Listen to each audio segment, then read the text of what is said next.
My daughter-in-law banned me from my own grandbaby's baby shower with a smile on her face, and my son standing right beside her like I meant nothing at all. I wish I could tell you that was the moment my heart broke. It wasn't. The real break came later when I realized why she worked so hard to keep me out of that room, so I sent a gift instead, a soft, beautiful baby gift with a handwritten note tucked inside. By the time Brittany opened it in front of all her guests, the party was over and so was her marriage. If this story touches something in your heart, please like and subscribe. And in the comments, tell me honestly, what would you have done in my place? I'd also love to know where you're watching from and what time it is there tonight. My name is Annie Cox, and at 62 years old, I thought I understood what heartbreak looked like. I thought it was the day I buried my husband Walter after 34 years of marriage. I thought it was the winter I worked 2 jobs and still had to pretend boxed macaroni was a treat because I couldn't afford anything else. I thought it was the nights I sat at the kitchen table with unpaid bills spread around me like a losing hand, praying my children would never feel how scared I was. But there is a special kind of pain that comes when the child you raised with your whole soul begins to look at you like you are a problem he needs to manage. That kind of pain sneaks up on you. I live in Columbus, Ohio, in the same brick ranch house where my children grew up. The paint on the shutters has been redone twice. The maple tree in the front yard is taller than the roof now, and the hardwood floors still creak in the hallway near the linen closet because Jason used to run through there in socks like he was training for the Olympics. I have been retired for 3 years after spending most of my adult life as an elementary school principal. I believed in order, kindness, consequences, and showing up for people. Children need that. Families do too. For a long time, I thought I had built exactly that kind of family. My son Jason was my easy child in some ways, and my fragile one in others. He was the kind of little boy who used to bring me dandelions from the yard like they were roses. Even when he was 8 years old, he hated seeing me cry. If I got a headache, he'd come into the living room with a blanket and drape it over my knees like he was the parent, and I was the one who needed taking care of. After Walter died, Jason changed in the way boys do when grief hits them too young. He got quieter, taller, more protective. He started mowing the lawn without being asked. He carried groceries in with a seriousness that broke my heart because children should not know that much about worry. Still, we stayed close. Even after he became a man with his own apartment, his own paycheck, and his own life, he called me often. Not because I demanded it, because that was just who we were. He'd call from the grocery store to ask what kind of pasta sauce was better if he was cooking for a date. He'd stop by on Sundays and open my refrigerator like he still lived there. He asked my advice about everything from car insurance to job offers to whether the navy tie looked better than the burgundy one for an interview. When people used to say boys always drift once they get serious with someone, I would smile politely, but inside I never believed that would fully happen to us. I knew marriage changes things. It should. That's normal. But I thought love expanded families. I did not yet understand how the wrong person could shrink one. I first met Brittany at a charity dinner downtown, one of those polished events where everyone is dressed a little more formally than the food requires. Jason had been seeing her for 6 months, and from the way he spoke about her, you'd have thought she had descended from heaven with perfect teeth and a graduate degree. He was 36 then, successful, handsome, finally settled enough that I had started to hope he might truly find someone worthy of him. And Brittany knew exactly how to make a first impression. She was beautiful, no use pretending otherwise. Tall, put together with glossy dark hair that fell just right and the kind of smile that made people assume warmth before she'd even earned it. She wore a pale blue dress, simple pearl earrings, and confidence like it was perfume. She shook my hand with both of hers and said, "Mrs. Cox, Jason talks about you all the time. I've wanted to meet you for months." That sentence should have softened me, and it did. She called me Annie by the end of the night, but in a respectful way, not a presumptuous one. She asked thoughtful questions. She remembered details. She laughed at Jason's stories about his childhood without making him sound foolish. When I told her I'd spent decades in public education, she leaned in as if that meant something to her. "That takes real patience," she said. No wonder Jason turned out so steady. What mother would not melt a little under that? When they got engaged the following year, I was genuinely happy. I even told my daughter Rachel that maybe Jason had gotten lucky after all. Rachel, who has always been sharper than she lets on, raised one eyebrow and said, "Or maybe Brittany knows how to interview well." I laughed and told her not to be cynical. At the time, I thought she was being unfair. The wedding was beautiful. It took place in late spring at a country club outside the city with white roses, soft music, and a photographer who kept instructing everyone to look like they were having spontaneous joy on command. Brittany looked radiant, Jason looked proud, and I cried when he danced with me. His hand around mine was warm and familiar, and when he hugged me after he whispered, "Love you, Mom. Thank you for everything," I believed him. Maybe he meant it then. The changes did not come all at once. That would have been easier to identify.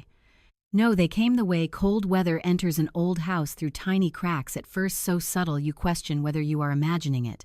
Jason stopped dropping by without warning. Then he stopped answering some calls. Then when he did answer, he sounded distracted, as if his attention were split 3 ways before I even finished a sentence. If I invited them both to dinner, Brittany often had a reason they couldn't stay long. A work thing, a friend thing, a headache, a dinner with her side of the family I hadn't heard about until the last minute. When they did come, she always managed the rhythm of the evening.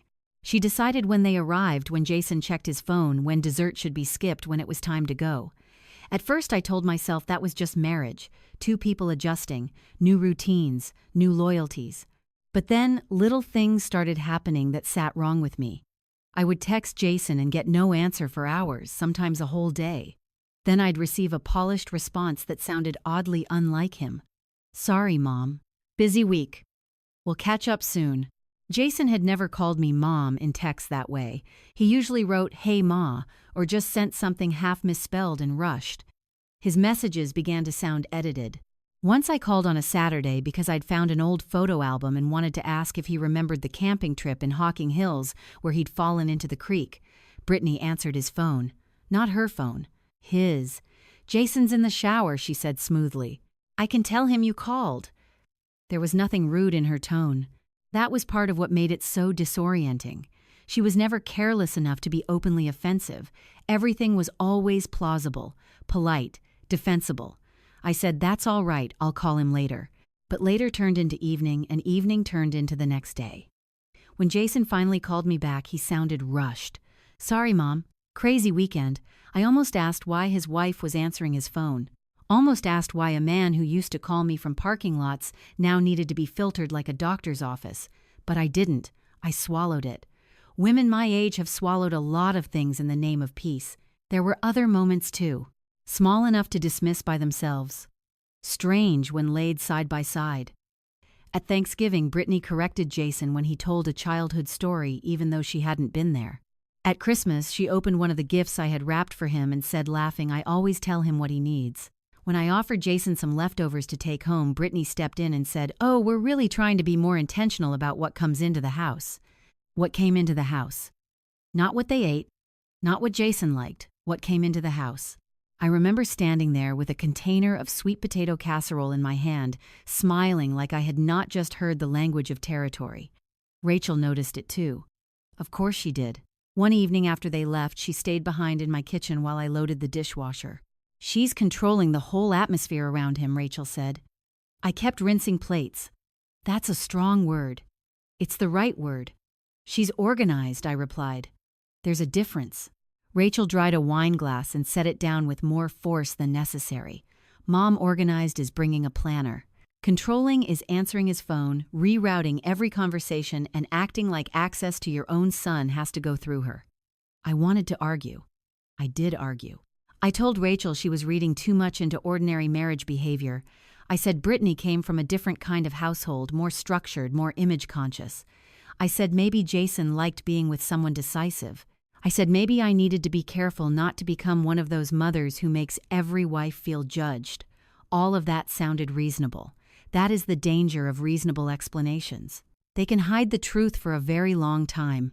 The hardest part was that whenever Jason and I were briefly alone, I would see flashes of my son again. The real one. He'd hug me too tight before leaving. He'd ask if I needed help changing the furnace filter. He'd notice if I looked tired. Once, when Brittany stepped out to take a call in the driveway, he sat at my kitchen table for 3 whole minutes and said, "You okay, Ma? Just like that?" "Ma." My throat tightened so fast I nearly cried. "I'm fine," I said. "You." He looked toward the window, toward the driveway where Brittany stood with one hand on her hip. "Yeah," he said after a beat. "Just a lot going on." Then she came back inside, bright and composed, and whatever had almost surfaced in him disappeared like a stone dropped into deep water. That was when the unease took root in me for real. Not because Brittany was openly cruel. She was smarter than that. Not because Jason stopped loving me entirely. I don't think he did. But because I could feel him becoming less like himself in her presence, and I did not know whether he noticed it too. There is a helplessness that comes with watching a grown child drift towards something harmful while still smiling and insisting everything is fine. You cannot ground him. You cannot send him to his room. You cannot pick him up and carry him home. All you can do is stand there with your mother's instincts screaming inside your chest while the world expects you to remain gracious. So I stayed gracious. I stayed patient. I told myself that if I loved Jason well enough, steadily enough, the distance would pass. I did not know yet that the distance was only the beginning. When Jason and Brittany announced the pregnancy, I cried so hard I had to take off my glasses and press the heels of my hands into my eyes, like that might stop the tears from coming. For a few sweet minutes, I felt only joy. Pure, uncomplicated joy. A baby. My first grandchild. I remember Jason standing in my living room with one arm around Brittany, smiling in that proud, bashful way he had when he was trying not to show how emotional he really was. Brittany held up a tiny pair of white knit booties in one hand, and Rachel, who had come by to drop off a casserole dish, actually gasped out loud when she realized what they meant. "Oh my God," she said, and then we were all hugging each other in a blur of laughter and tears and overlapping voices. In that moment, I let myself believe something beautiful. I thought this baby might heal the quiet strain that had been growing in our family. I thought perhaps Brittany would soften once she became a mother herself. I thought Jason, with a child on the way, might lean toward home again, toward the people who loved him, before ambition, marriage, and performance had complicated everything. I imagined Sunday afternoons with a stroller on my front walk, casseroles in the oven, little socks drying over the laundry room vent. I imagined lullabies, birthday cakes, and the deep, miraculous privilege of being needed again in a new way. Hope can make a woman generous. I threw myself into that pregnancy with my whole heart. I started a little notebook on my kitchen counter where I wrote down ideas for baby gifts, nursery colors, and family recipes I could make and freeze once the baby came. I clipped coupons even though nobody had asked me to. I walked through department stores running my hands over soft blankets and tiny cotton sleepers with ducks and stars on them. I found myself pausing in church during prayer, no longer just asking God to protect my children, but asking Him to protect a child I had not even met yet. And I offered help. Real help.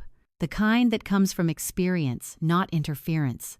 I told Brittany I would be happy to help paint the nursery if they needed it. I offered to pay for the crib or the glider or anything else they hadn't gotten around to choosing. I said I could drive her to appointments if Jason was tied up at work. I offered freezer meals, errand runs, late-night pharmacy trips, anything. I meant it too. Not in the overbearing, boundary-crossing way younger women sometimes accuse mothers-in-law of. I was careful. I worded everything gently. I always left room for no. Brittany had a strange gift for accepting support while rejecting closeness. She thanked me beautifully when money or gifts were involved. She was polished about it, almost elegant. "Annie, that's so generous," she would say, placing one hand lightly against her chest as if she were genuinely touched. "You really don't have to do that," but she never said no in a way that released me. If I offered to buy the stroller, she would hesitate just long enough to seem modest before saying Jason had been worried about the price. If I offered to order nursery furniture, she would mention how overwhelmed they were and how much she appreciated the help. If I mailed over prenatal vitamins from a specialty brand, my friend recommended I'd get a carefully worded thank you text within minutes. Material support was welcome. My actual presence was not. I noticed it first in the smallest ways. If I brought over a bag of groceries or baby items, Brittany would meet me at the door and step outside onto the porch rather than invite me in. She never said, "Don't come in." She didn't have to. She would stand there, smiling with the front door only half open behind her, one hand resting against the frame, her body angled in a way that made crossing the threshold feel impossible without forcing the moment. "Oh, the house is a mess," she'd say lightly. Or, "I was just about to lie down." Or, "We've got somebody coming in a few minutes." There was always a reason. Always something tidy and harmless on the surface. One Saturday afternoon, I brought over a handmade baby quilt in soft cream and sage green. I had spent nearly 2 weeks sewing it, picking each square carefully, because I wanted the child to have something made by hand, something that felt like family before it even knew what family was. Brittany opened the door wearing leggings, an oversized sweatshirt, and the careful expression of someone preparing to be gracious on purpose. "Oh, Annie," she said when she saw the gift bag. "You are just spoiling this baby already." Her voice was warm enough. Her eyes were not. I was in the neighborhood, I lied, because admitting I had made a special trip only seemed to embarrass her these days. She took the bag from me and peeked inside. For 1 second, her smile slipped not into anger exactly, but into calculation. Then it was back. "This is gorgeous," she said. "I'll show Jason. Not come show me where you're putting it. Not would you like to see the nursery so far, just I'll show Jason." As if the baby existed in a world to which I would always be adjacent, never invited. "Can I use your restroom before I head out?" I asked the question, coming out before I had fully decided to say it. It was a simple enough request, a reasonable one, but the pause before she answered was just long enough to sting. "Oh," she said, then glanced over her shoulder into the house. "Actually, the upstairs bathroom is being cleaned and the downstairs one has some issue with the toilet. It's a whole thing." I nodded as if that made perfect sense, even though I could hear a television playing somewhere inside and smelled lemon cleaner drifting through the hallway. I drove to a gas station and cried in the parking lot with my hands gripping the steering wheel. That was the thing about Brittany. If she had simply been openly nasty, I could have named it. If she had slammed doors, raised her voice, or said I wasn't welcome, Jason might have seen it too. But she worked in subtleties, in exclusions small enough to deny and repeated enough to wound. Rachel saw it much more clearly than I did. She came by one evening when I was making chicken soup and found me standing at the stove stirring far longer than necessary. "You've got that face again," she said, setting her purse on the counter. "What face?" "The face you make when you're trying to be fair to someone who isn't being fair to you." I gave a short laugh. "That is a very specific face. You've had it since Brittany got pregnant." I didn't answer. Rachel leaned against the counter and crossed her arms. "What happened now?" So I told her. About the quilt, about the porch, about the bathroom excuse, about the strange pattern of being useful but never welcome. Rachel listened without interrupting, which meant she was angrier than if she had spoken. When I finished, she said, "She likes what you provide. She doesn't like what you represent." I looked at her. And what do I represent? History. Real family. People Jason loved before her. The part of his life she can't control. I wanted to reject that. I really did. But the words settled somewhere deep because they fit too neatly. Still, I tried to be charitable. "Pregnancy can make women emotional," I said. "Hormonal. Protective." Rachel made a face. "Protective is setting boundaries. This is stage managing." That phrase stayed with me. Stage managing. The more I thought about it, the more it explained things I had not known how to name. Brittany curated every interaction. She posted polished pictures online of nursery swatches, mocktail brunches, and tasteful gift baskets from friends. She knew the right angles, the right captions, the right public tone. In those posts, she was all glowing motherhood and graceful gratitude. But behind the scenes, information kept shifting. One week, she said her anatomy scan was on Thursday. The next time I asked how it went, she blinked at me and said, "Oh no, that wasn't the anatomy scan, that was a blood work follow-up." Another time, she mentioned her doctor was concerned about exhaustion, but when Jason was present later that same week, she laughed and said everything had been textbook so far. She told me she was avoiding caffeine completely, then I saw an iced coffee in her hand in a photo from that same afternoon. None of those details alone meant anything terrible. Pregnant women forget things. People speak casually. I knew that. I had spent a lifetime around mothers, children, and families in all their imperfect forms. But there was something about the inconsistency that unsettled me, not because I needed to monitor her, but because she behaved as if facts were adjustable depending on the audience. I began to notice that she and Jason rarely invited me into the real texture of the pregnancy. I was informed of milestones, but never included in them. I heard about appointments after they happened. I was shown ultrasound photos already folded into envelopes, not invited into the anticipation of waiting for results. I was thanked for gifts, but not welcomed into planning. Once I asked if they had chosen any names. Brittany smiled over the rim of her tea glass and said, "We're keeping that private for now." There was nothing wrong with that answer, except Jason looked surprised when she said it. as if he had not known that was the answer until she gave it. A few weeks later they came for dinner, and I made roast chicken, mashed potatoes, green beans, and lemon pie because Jason has loved lemon pie since he was 10. Brittany complimented everything beautifully. She was always good at that in public settings, especially around a table. But when I asked whether they had decided on a baby shower date yet, her whole energy shifted almost invisibly. "We're still figuring out the vibe," she said. The vibe, not the budget, not the guest list, not the date. The vibe.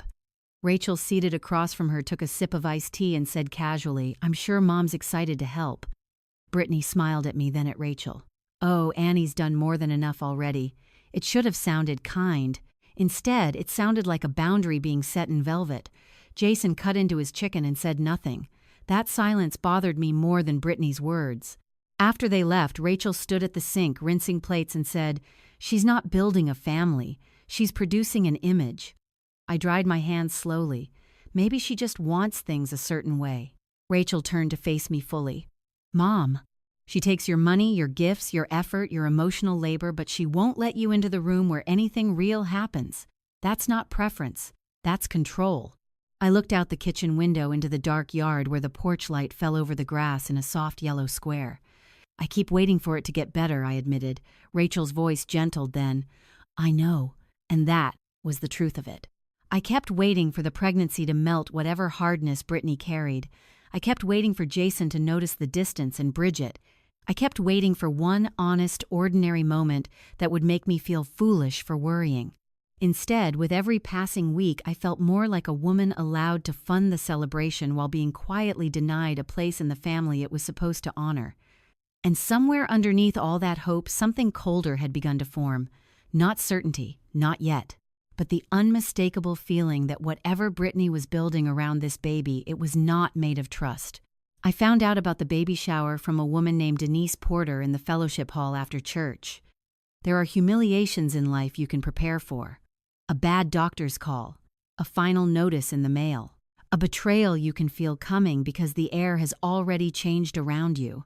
And then there are humiliations that arrive dressed as ordinary conversation right there between a crock-pot of macaroni and cheese and a folding table full of pound cake. Denise is one of those women who means well even when she is being nosy, and at 68, she has not yet learned the difference between warmth and assumption. She came up to me balancing a paper plate of lemon bars and said, "Annie, I just know you must be beside yourself about next Saturday. First grandbaby shower, Lord, I remember mine like it was yesterday." For one strange second, I honestly thought she had mistaken me for someone else. I smiled the way women do when they are buying time with their own faces. Next Saturday, Denise blinked. "The shower, honey. Brittany's shower. At the Willow Creek event room, my niece is doing the balloon arch. I can still remember the cold little drop inside my stomach. Not a crash. Not an explosion. Just a precise, sickening drop like an elevator cable had snapped one floor beneath me.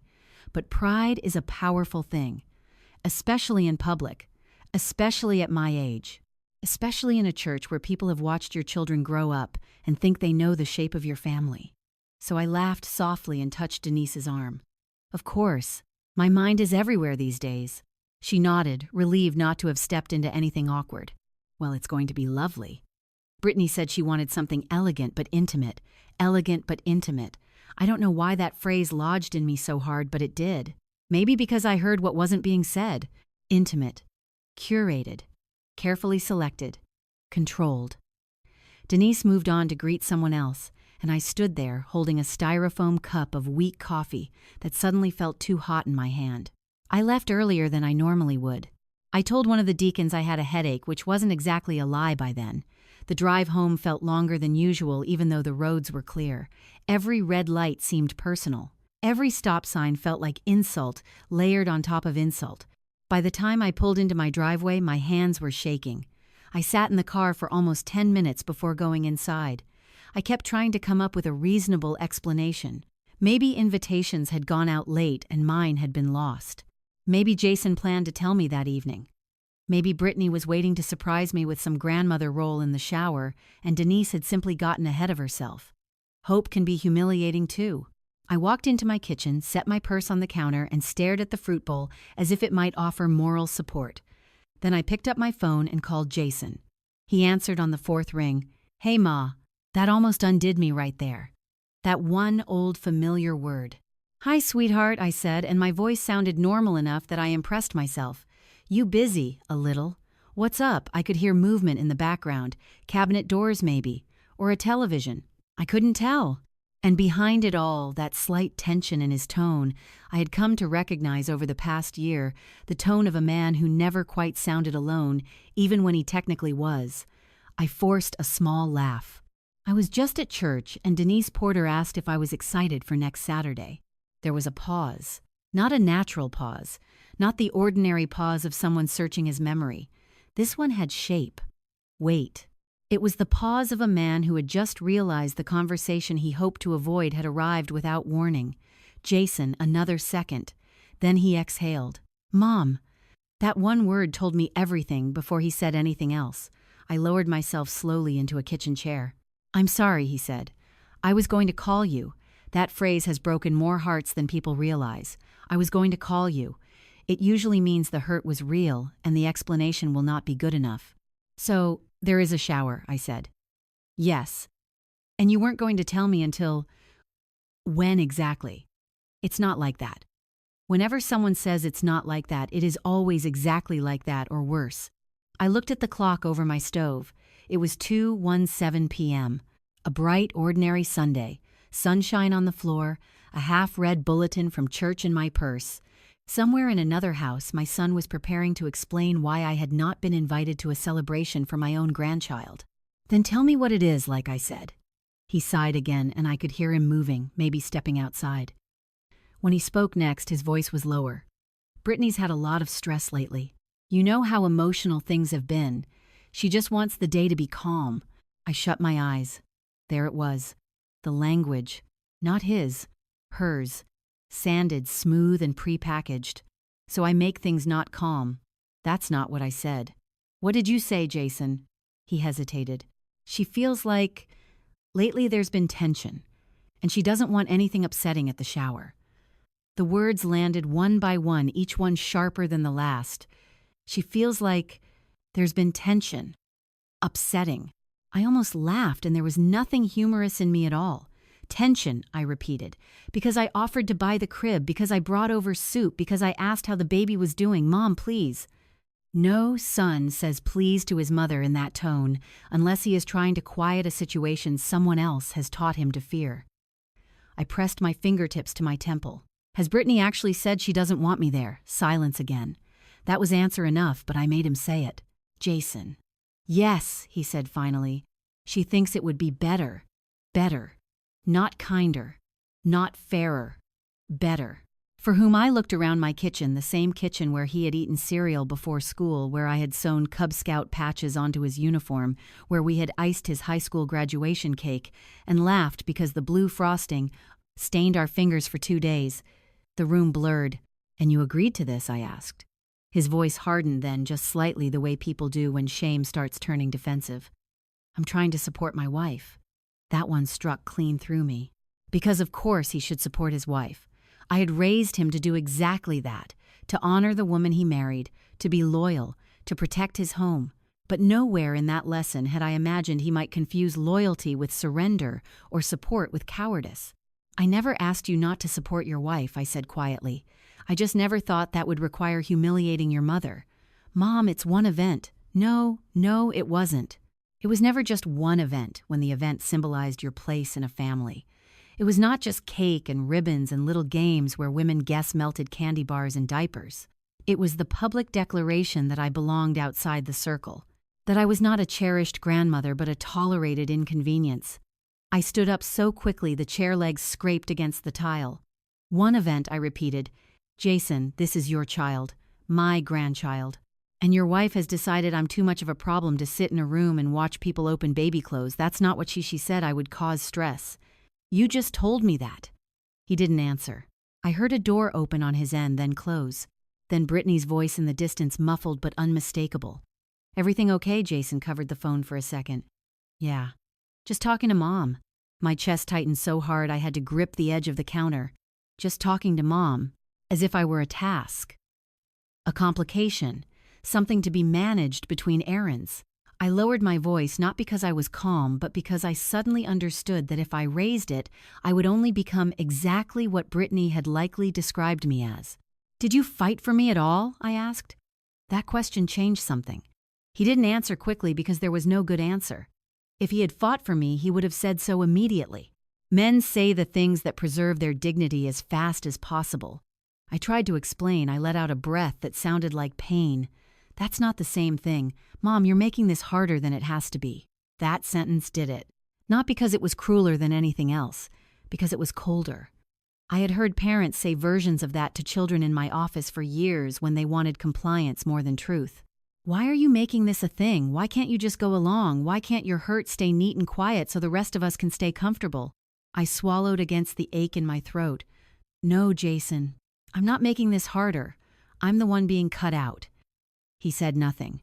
And in that nothing, I heard the thing I had not wanted to admit for months. My son was standing beside his wife, not just in marriage, but in narrative, in her version of me, in her version of what counted as peace. I do not remember how the call ended exactly. I know there were a few final words. Something about understanding, something about not wanting additional stress. I know I said, "I see," though I did not. Not fully. Not yet. Then I hung up, and I stood in my kitchen alone. At some point, I made it to the living room sofa. At some point, I took off my shoes. At some point, I cried so hard my ribs hurt. I cried for the insult, yes. For the public shame that Denise Porter had stumbled onto before I did. For the thought of women I knew from church sitting around pastel decorations and asking where I was, or worse, not asking at all. But mostly, I cried because my son had not sounded confused. He had not sounded trapped in the middle. He had sounded rehearsed. That was the part that hollowed me out. I thought about all the years I had spent protecting his feelings when he was young. The nights I hid my own fear so he could sleep.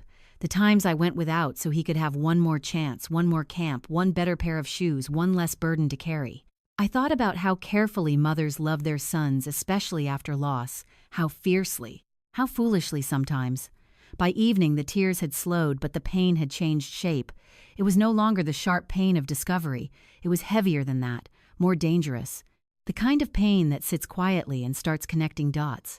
Because once the first shock wore off, one thought kept circling back. Brittany hadn't just excluded me, she had cast me as the reason. And that meant someone had been rewriting the story of who I was inside my own family. I did not yet know why, but for the first time I stopped asking whether Brittany disliked me and started asking what she was so afraid I might see. For the first 2 days after that phone call, I told myself I would do nothing. Absolutely nothing. I would not call Jason back and beg for reconsideration. I would not show up uninvited and humiliate myself further. I would not ask mutual friends what they had heard, and I would not become the kind of mother-in-law younger women whisper about over brunch, the desperate older woman who cannot let go, who makes every milestone about herself. I had too much pride for that. And if I am being honest, I also had too much fear. Because once a family begins treating your pain like inconvenience, you start learning how to hide it better. You stop asking for what should have been offered freely. You start folding your own heartbreak into small, polite shapes so no one has to trip over it. So I cleaned. That is what I do when my mind is too loud. I wiped down kitchen counters that were already clean. I reorganized the pantry. I washed the guest room sheets even though no one was coming. I took old magazines from the side table and stacked them for recycling. I moved through my house as if order on the outside might bring order to what was happening inside me, but grief is stubborn. It follows you from room to room. Everywhere I looked, I saw some reminder of Jason, the pencil marks inside the laundry closet where I had measured his height every birthday. The baseball trophy from 9th grade that he once swore he didn't care about but dusted every time he visited. The faded school photo I still kept tucked in the corner of the hallway mirror frame where his smile was missing one front tooth and his cowlick refused to behave. By Wednesday evening, my sadness had started to harden into something else. Not anger exactly, suspicion. I was standing in front of my bathroom mirror rubbing cold cream into my cheeks when an old memory came back so suddenly it made me stop moving. It had happened maybe a year earlier, not long after Jason and Brittany got married. They had come over for dinner, and somewhere between the salad plates and dessert, Brittany had gotten irritated with Jason over something small, whether he had forgotten to mail a package, I think. The argument wasn't loud, just sharp in that polished way some couples fight when they know other people are listening. At one point, Brittany had said too quickly, "I can't keep cleaning up loose ends from March Jason. Not after Nashville." The room had gone quiet for half a second. Jason had looked at her strangely. Brittany had laughed, waved a hand, and said she was talking about work stress, some conference, some mess with invoices. Then she changed the subject so smoothly I almost believed I had imagined the whole thing. But standing there in my bathroom that Wednesday, I remembered exactly how it had sounded. March, Nashville, loose ends. 3 ordinary details. Maybe meaningless. Maybe not. I stared at myself in the mirror and felt a small, cold thread pull tight in my chest. Then I told myself not to be ridiculous. People say odd things when they're annoyed. Married couples have private references. Not every strange phrase is a clue. Not every discomfort is evidence. I was a 62-year-old woman who had just been humiliated by her son and daughter-in-law. That was fertile ground for paranoia. So I went to bed. I did not sleep. The next morning I woke up just after 5 and lay staring at the ceiling while the house sat in that soft blue silence before sunrise.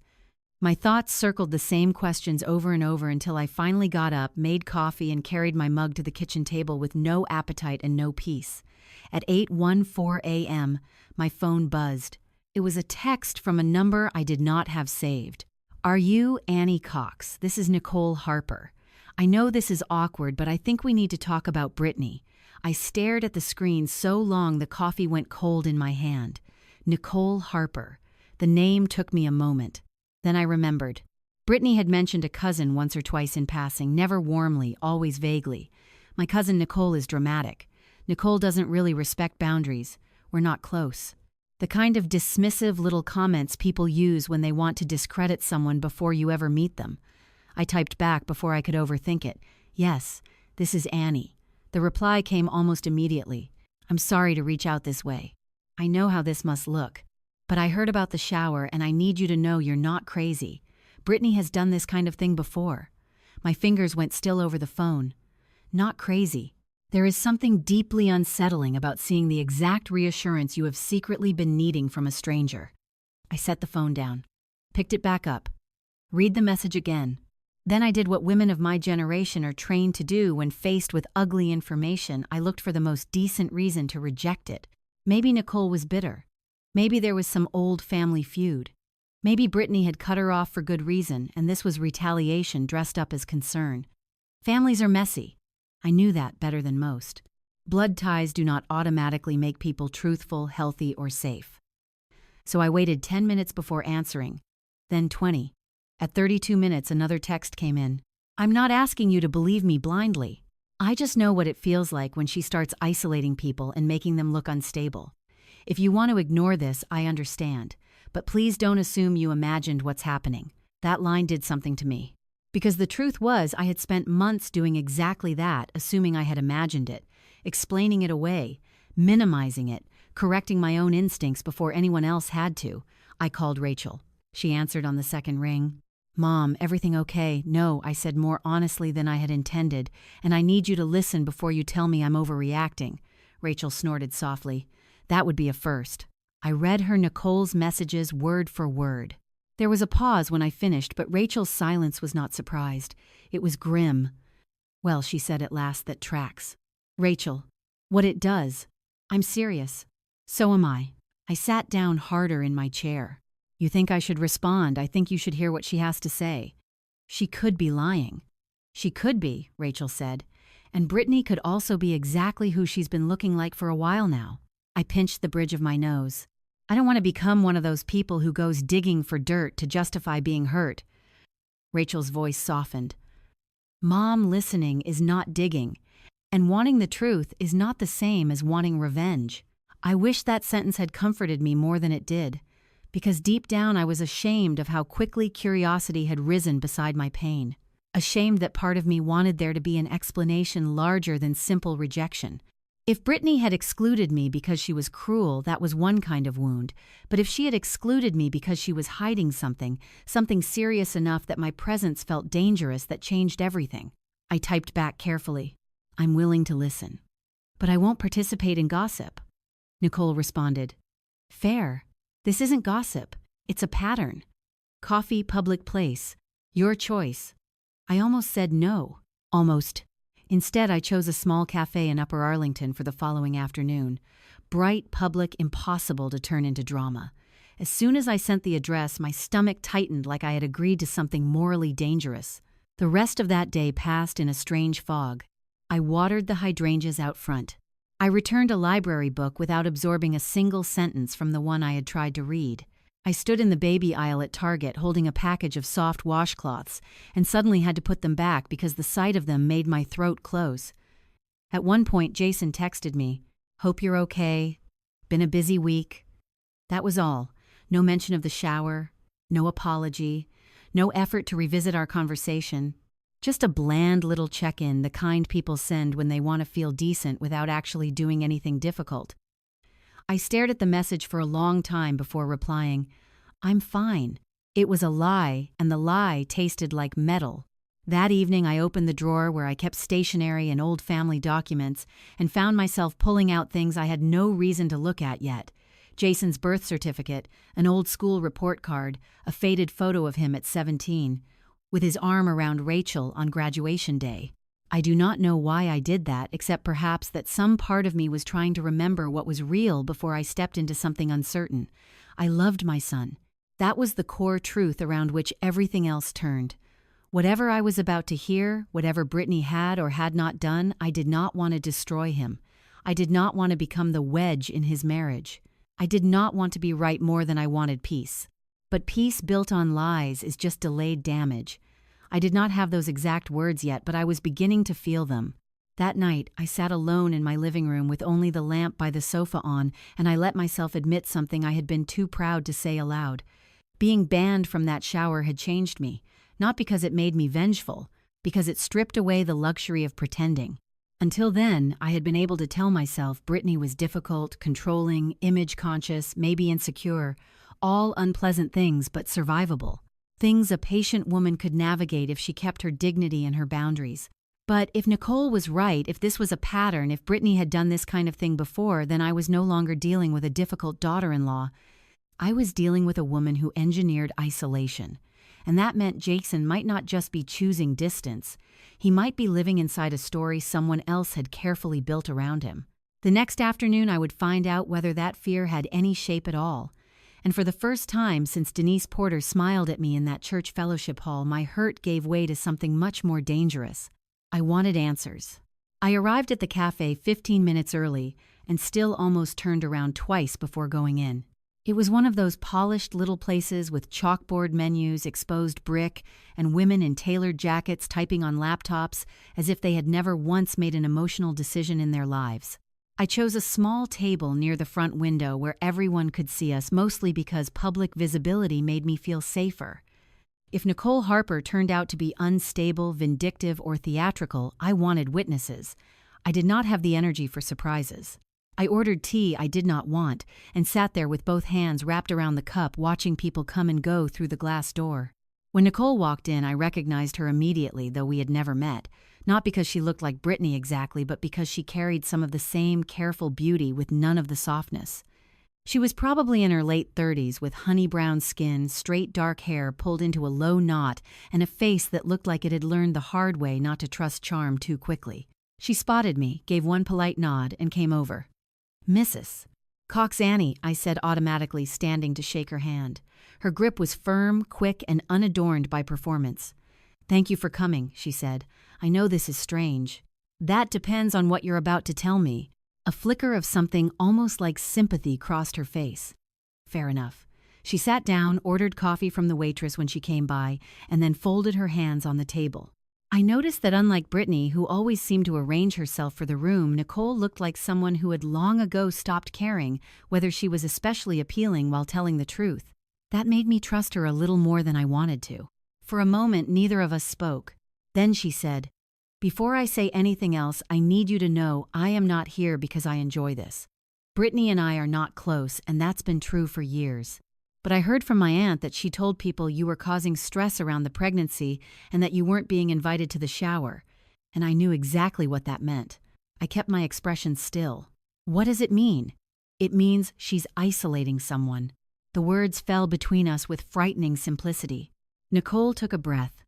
Brittany does this when she feels threatened. She starts small little comments, selective stories, making someone seem emotionally difficult, unstable, too involved, too dramatic. Then she narrows access. Information starts getting filtered. Visits get shorter. Invitations get complicated. Eventually the person is pushed out, but she makes it look like it was necessary, like everyone else is just protecting their peace. I felt a chill move through me so quickly I had to set down my teacup before I dropped it. How do you know that? Because she did it to my mother, Nicole said. That was not the answer I had expected. I blinked. Your mother, Nicole nodded. Years ago. My mother helped Brittany through a messy breakup, let her stay with us for a while, paid bills she said she'd repay, defended her to the rest of the family. And when my mother finally pushed back on some lies Brittany had told, Brittany flipped the whole story. Suddenly my mother was controlling, judgmental, manipulative. Within 2 months, half the family thought my mother was harassing her. My throat tightened. What kind of lies? Nicole looked out the window for a second, then back at me. The kind that are hard to challenge because they're wrapped around little pieces of truth. Brittany never tells a lie straight. She builds it around details that sound plausible enough that if you confront her, she can act wounded and say you misunderstood. That sounded so familiar it made my stomach hurt. I heard Brittany's voice in my head, smooth, grateful, reasonable. Every slight polished until it could pass inspection. Nicole leaned forward slightly. I'm not saying she's some criminal mastermind. She's not that sophisticated. But she is very, very good at turning image into leverage. I said nothing. The waitress brought Nicole's coffee. She thanked her, waited until she left, then continued. There was also a man, she said carefully. I looked up. Nicole's voice stayed level. A few years ago, before Jason, Brittany got involved with someone who was not fully available. Depending on which version of the story you heard, he was separated, practically divorced, or emotionally out of his marriage. The truth was murkier than that. There was a lot of overlap and a lot of manipulation. I felt my hands go cold. Nicole stirred her coffee once, though she hadn't added anything to it. When that relationship started going south, Brittany began implying she might be pregnant. Implying she liked the power of uncertainty, Nicole said bluntly. She never pinned herself to a statement someone could verify. She just created urgency, anxiety, obligation. Enough to keep the man engaged longer than he wanted to be. I sat back in my chair and stared at her. There are moments when information enters your life and immediately begins rearranging the past, not confirming it yet, not fully, but shifting its shape. Brittany's careful distance during the pregnancy, the control, the curation, the baby shower, the constant management of narrative. Suddenly, those things no longer felt like mere vanity or insecurity. They began to feel strategic. I don't want to believe this, I said quietly. Nicole's eyes softened for the first time. I know. You understand this sounds like a bitter relative trying to poison me against my son's wife. Yes, she said, which is why I'm telling you only what I can stand behind. I forced myself to ask the next question. Can you? Her answer came without hesitation. Yes. We sat in silence for a beat. Then she reached into her bag and pulled out her phone, but she did not hand it to me. Instead, she placed it face up on the table and said, I'm not going to show you screenshots from years ago or anything dramatic. Most of that is gone. People delete things. They move on. But I will tell you this, Brittany has a pattern of creating private compartments in her life. Different stories for different audiences. She likes spaces where nobody can compare notes. I thought of the shifting details Rachel and I had both noticed. The way facts seemed adjustable depending on who was listening. What kind of compartments? I asked. Nicole hesitated. When she spoke again, her voice dropped. There's a storage unit on the east side. Brittany's had it for a while. I stared at her. A storage unit. She told family once it was for furniture from an old apartment. Then later she said it held work materials. Another time she said it had sentimental things she wasn't ready to sort through. Maybe some of that is true. But Jason doesn't know about it. How would you know what Jason knows? Because Brittany is obsessed with what he doesn't know, Nicole said. She used to talk that way, sometimes carelessly, when she was feeling superior. Like secrecy made her smarter than everyone else. A pulse started beating hard at the base of my throat. What are you saying is in that unit? Nicole shook her head. I don't know. I'm not inventing details. I'm telling you there is a place she keeps private, and that privacy matters to her, more than it should in a marriage. I wanted to reject all of it. I wanted to stand up, tell Nicole this was ugly and irresponsible, and walk out with my values intact. But the problem was that nothing she had said felt theatrical. She wasn't embellishing. She wasn't enjoying my shock. She was giving me pieces, not a story. And that made it much harder to dismiss. "She's pregnant," I said finally, as if saying it aloud might restore ordinary morality to the situation. "This is not some game. Jason is building a life with her." Nicole held my gaze. "That's exactly why I reached out." I looked down at my tea now, completely cold. I thought about Jason's face the day he announced the baby. The pride in him, the softness, the hope. I thought about how easy it had been to believe that whatever tension Brittany and I had would be dissolved by the arrival of a child, how motherhood and grandmotherhood were supposed to deepen truth, not bury it. A terrible thought moved through me, then not fully formed, just a shadow at first. "What if I say nothing?" I asked. Nicole answered with painful honesty. "Then maybe I'm wrong and nothing happens. Or maybe she keeps tightening her version of reality around him until there's no room left for anyone who remembers who he used to be." I swallowed. She went on. "I'm not telling you to blow up their marriage, Annie. I'm telling you that being excluded from that shower may not be about dislike. It may be about control. And if Brittany feels the need to keep you at a distance this aggressively, I would ask yourself why your presence feels dangerous to her."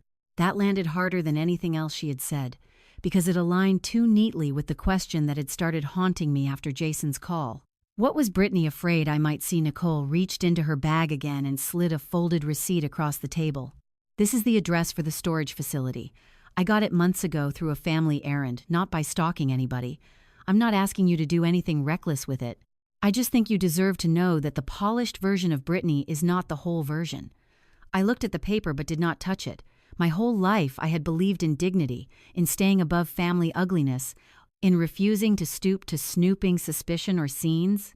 I was an educator, a widow, a mother, a church-going woman with standards. There were lines I had always assumed I would never cross. And yet, as I sat there with Nicole's words still echoing between us, another truth rose up inside me, quieter but stronger. This was no longer about whether Brittany liked me. This was about whether my son was standing inside a life built on deception. Nicole must have seen something shift in my face because her voice softened. "I know this is awful." I nodded, but I could not speak for a moment. Finally, I asked, why didn't anyone stop her before Nicole gave a sad little laugh without humor in it? Because people like Brittany count on one thing above all else.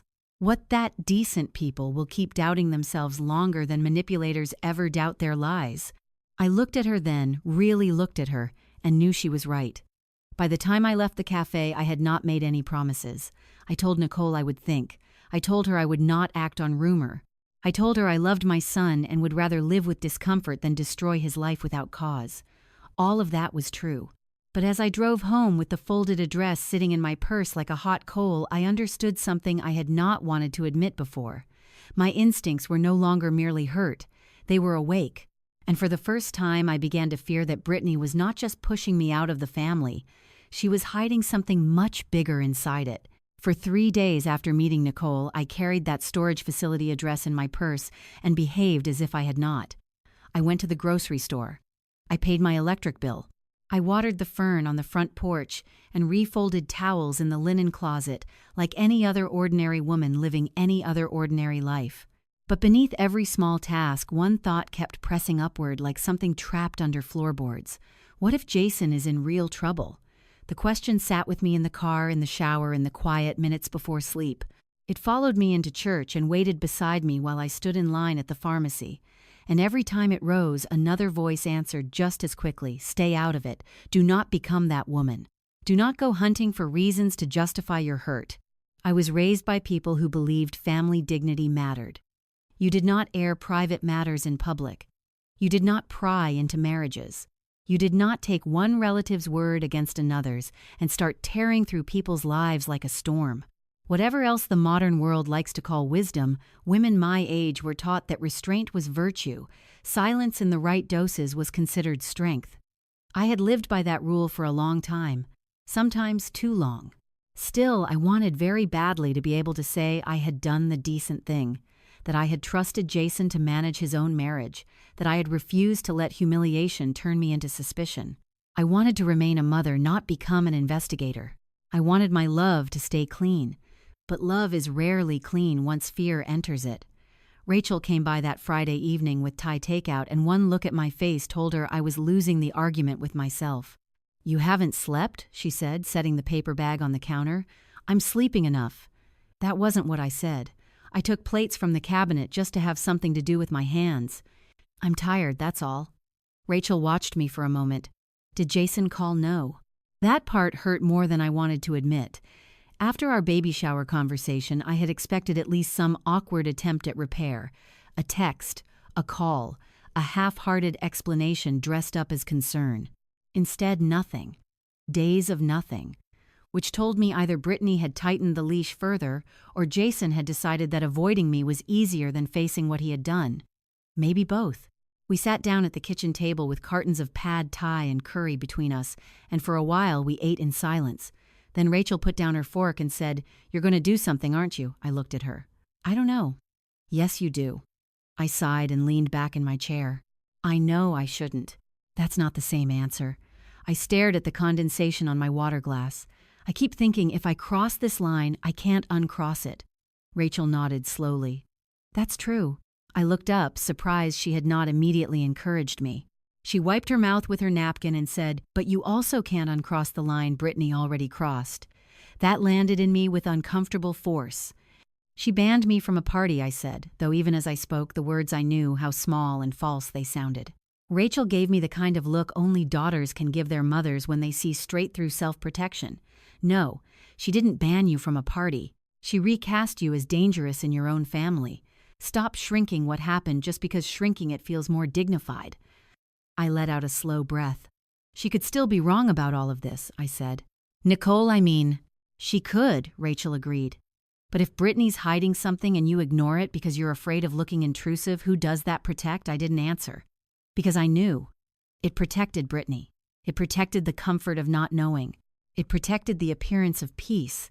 It did not protect Jason. That night, after Rachel left, I sat in the living room with the lamp on and Walter's old framed photo on the bookshelf catching the light. I have done that many times since he passed, sat there and held silent conversations with a man who was no longer in the room. He had been a good husband, imperfect but steady, and one of the things I miss most is that he used to cut through my overthinking with one sentence and make everything plain again. I looked at his picture and whispered, "What would you want me to do?" Of course he did not answer. But memory did. Walter had never been dramatic. He believed in evidence, in patience, in not making accusations you could not support. But he also believed that cowardice often disguised itself as politeness. "There's a difference between staying calm and staying blind," he used to say when we were raising the children. I sat with that until tears gathered in my eyes. The next morning, Jason called. For one ridiculous second, hope flared in me so suddenly it almost made me dizzy. I thought maybe he was coming to his senses. Maybe he was going to apologize. Maybe he had fought with Brittany. Maybe he was finally reaching toward me as himself, not as her careful echo. I answered on the first ring. "Hi, sweetheart." "Hey, Ma?" His voice sounded lighter than I expected, almost casual, and something in me sank. We exchanged 2 minutes of surface talk, weather work, some plumbing issue at his house, before he cleared his throat and said, "Listen, I wanted to ask you something." There was a moment in my life when that sentence from Jason would have made me smile. He had always asked me things: advice, help opinions, practical fixes. I had once been one of the first people he turned to. Now I braced myself. "What is it?" I asked. "Well, Brittany and I were talking and we realized we still haven't gotten the family silver baby rattle polished. The one Grandma Louise passed down. I know you've been keeping it." I closed my eyes. There it was. Not remorse. Not repair. Not acknowledgement. A request. That rattle had belonged to Jason's grandmother, then to me, then waited for the first grandchild in our family. I had kept it wrapped in soft cloth in the top drawer of my bedroom dresser for years, bringing it out sometimes just to hold it, imagining the day I might pass it on with joy. He kept speaking, unaware that every word was stripping something inside me clean. Brittany thought it would be really meaningful to have it at the shower. Like on the gift table or in pictures or whatever. Family tradition, family tradition. I said nothing. Ma, you want the heirloom, I said carefully, but not me. Silence. Then, it's not like that. I nearly laughed again, but there was no humor left in me this time. How is it like Jason? He exhaled sharply. Can we not do this again? As if my pain were repetitive. As if the problem was not the wound itself, but my refusal to let it be conveniently buried. I stood up and walked to the sink, staring out at the backyard where the maple leaves moved in the wind. My voice, when it came, was quieter than I felt. You're asking me to hand over a family heirloom so your wife can display it in a room she decided I was too stressful to enter. Mom, she's trying to make this special. The cruelty of that sentence did not lie in its volume. It lay in its normalcy, in how ordinary he made it sound, how reasonable, as though I should be honored to contribute an object while remaining absent as a person. I gripped the edge of the sink until my knuckles hurt. Do you hear yourself? There was another pause, and I could almost hear him withdrawing emotionally the way he had learned to do whenever a conversation threatened to become honest. It's just for the baby, he said. No, it wasn't. It was for the image, for the tableau Brittany was building, for the appearance of lineage, warmth, and belonging, without the inconvenience of the actual woman who carried those things. That was the moment something in me changed, not into vengeance. That would be too simple. Into clarity. I saw suddenly and all at once that my silence had not been preserving dignity. It had been feeding delusion. Every time I swallowed discomfort, every time I explained away a slight, every time I minimized what Brittany was doing because I wanted to be fair, I had made it easier for them, especially Jason, to keep taking from me without confronting. What it cost. They wanted my family history, my practical help, my money, my heirlooms, my emotional steadiness, my role as grandmother when it looked good. They just did not want me. And if Nicole was right, there might be a far darker reason for that than vanity. I'm not sending the rattle, I said. Jason sounded stunned. What I said, I'm not sending it. Seriously, his indignation startled me. There was still some part of him that assumed access to me was guaranteed, even when access to his life was conditional. Yes, I said. Seriously. Mom, you're being petty. That word struck me like a slap. I had scrubbed his clothes, worked overtime, sat through fevers, heartbreaks, bad report cards, bad choices, and the raw grief of burying his father while trying to keep our family standing. I had spent decades giving without ledger. And now, because I would not donate a symbol of family to a public event I had been excluded from, I was petty. I let the silence answer him for a moment before saying, No, Jason. For the first time in a long time, I'm just being honest. He muttered something under his breath I couldn't fully catch, then said, Forget it, and hung up. I stood there with the deadline in my ear and felt my heart pounding so hard it made my ribs ache. Then slowly, I set the phone down. The house was very quiet. I walked to my bedroom, opened the top dresser drawer, and took out the little silver rattle still wrapped in the same cream-colored cloth my mother-in-law had used years ago. I held it in my palm, its cool weight steady and real. That was when the idea came. Not fully formed, not elegant, just the first unmistakable outline of it. I would send a gift, but not the gift they were expecting.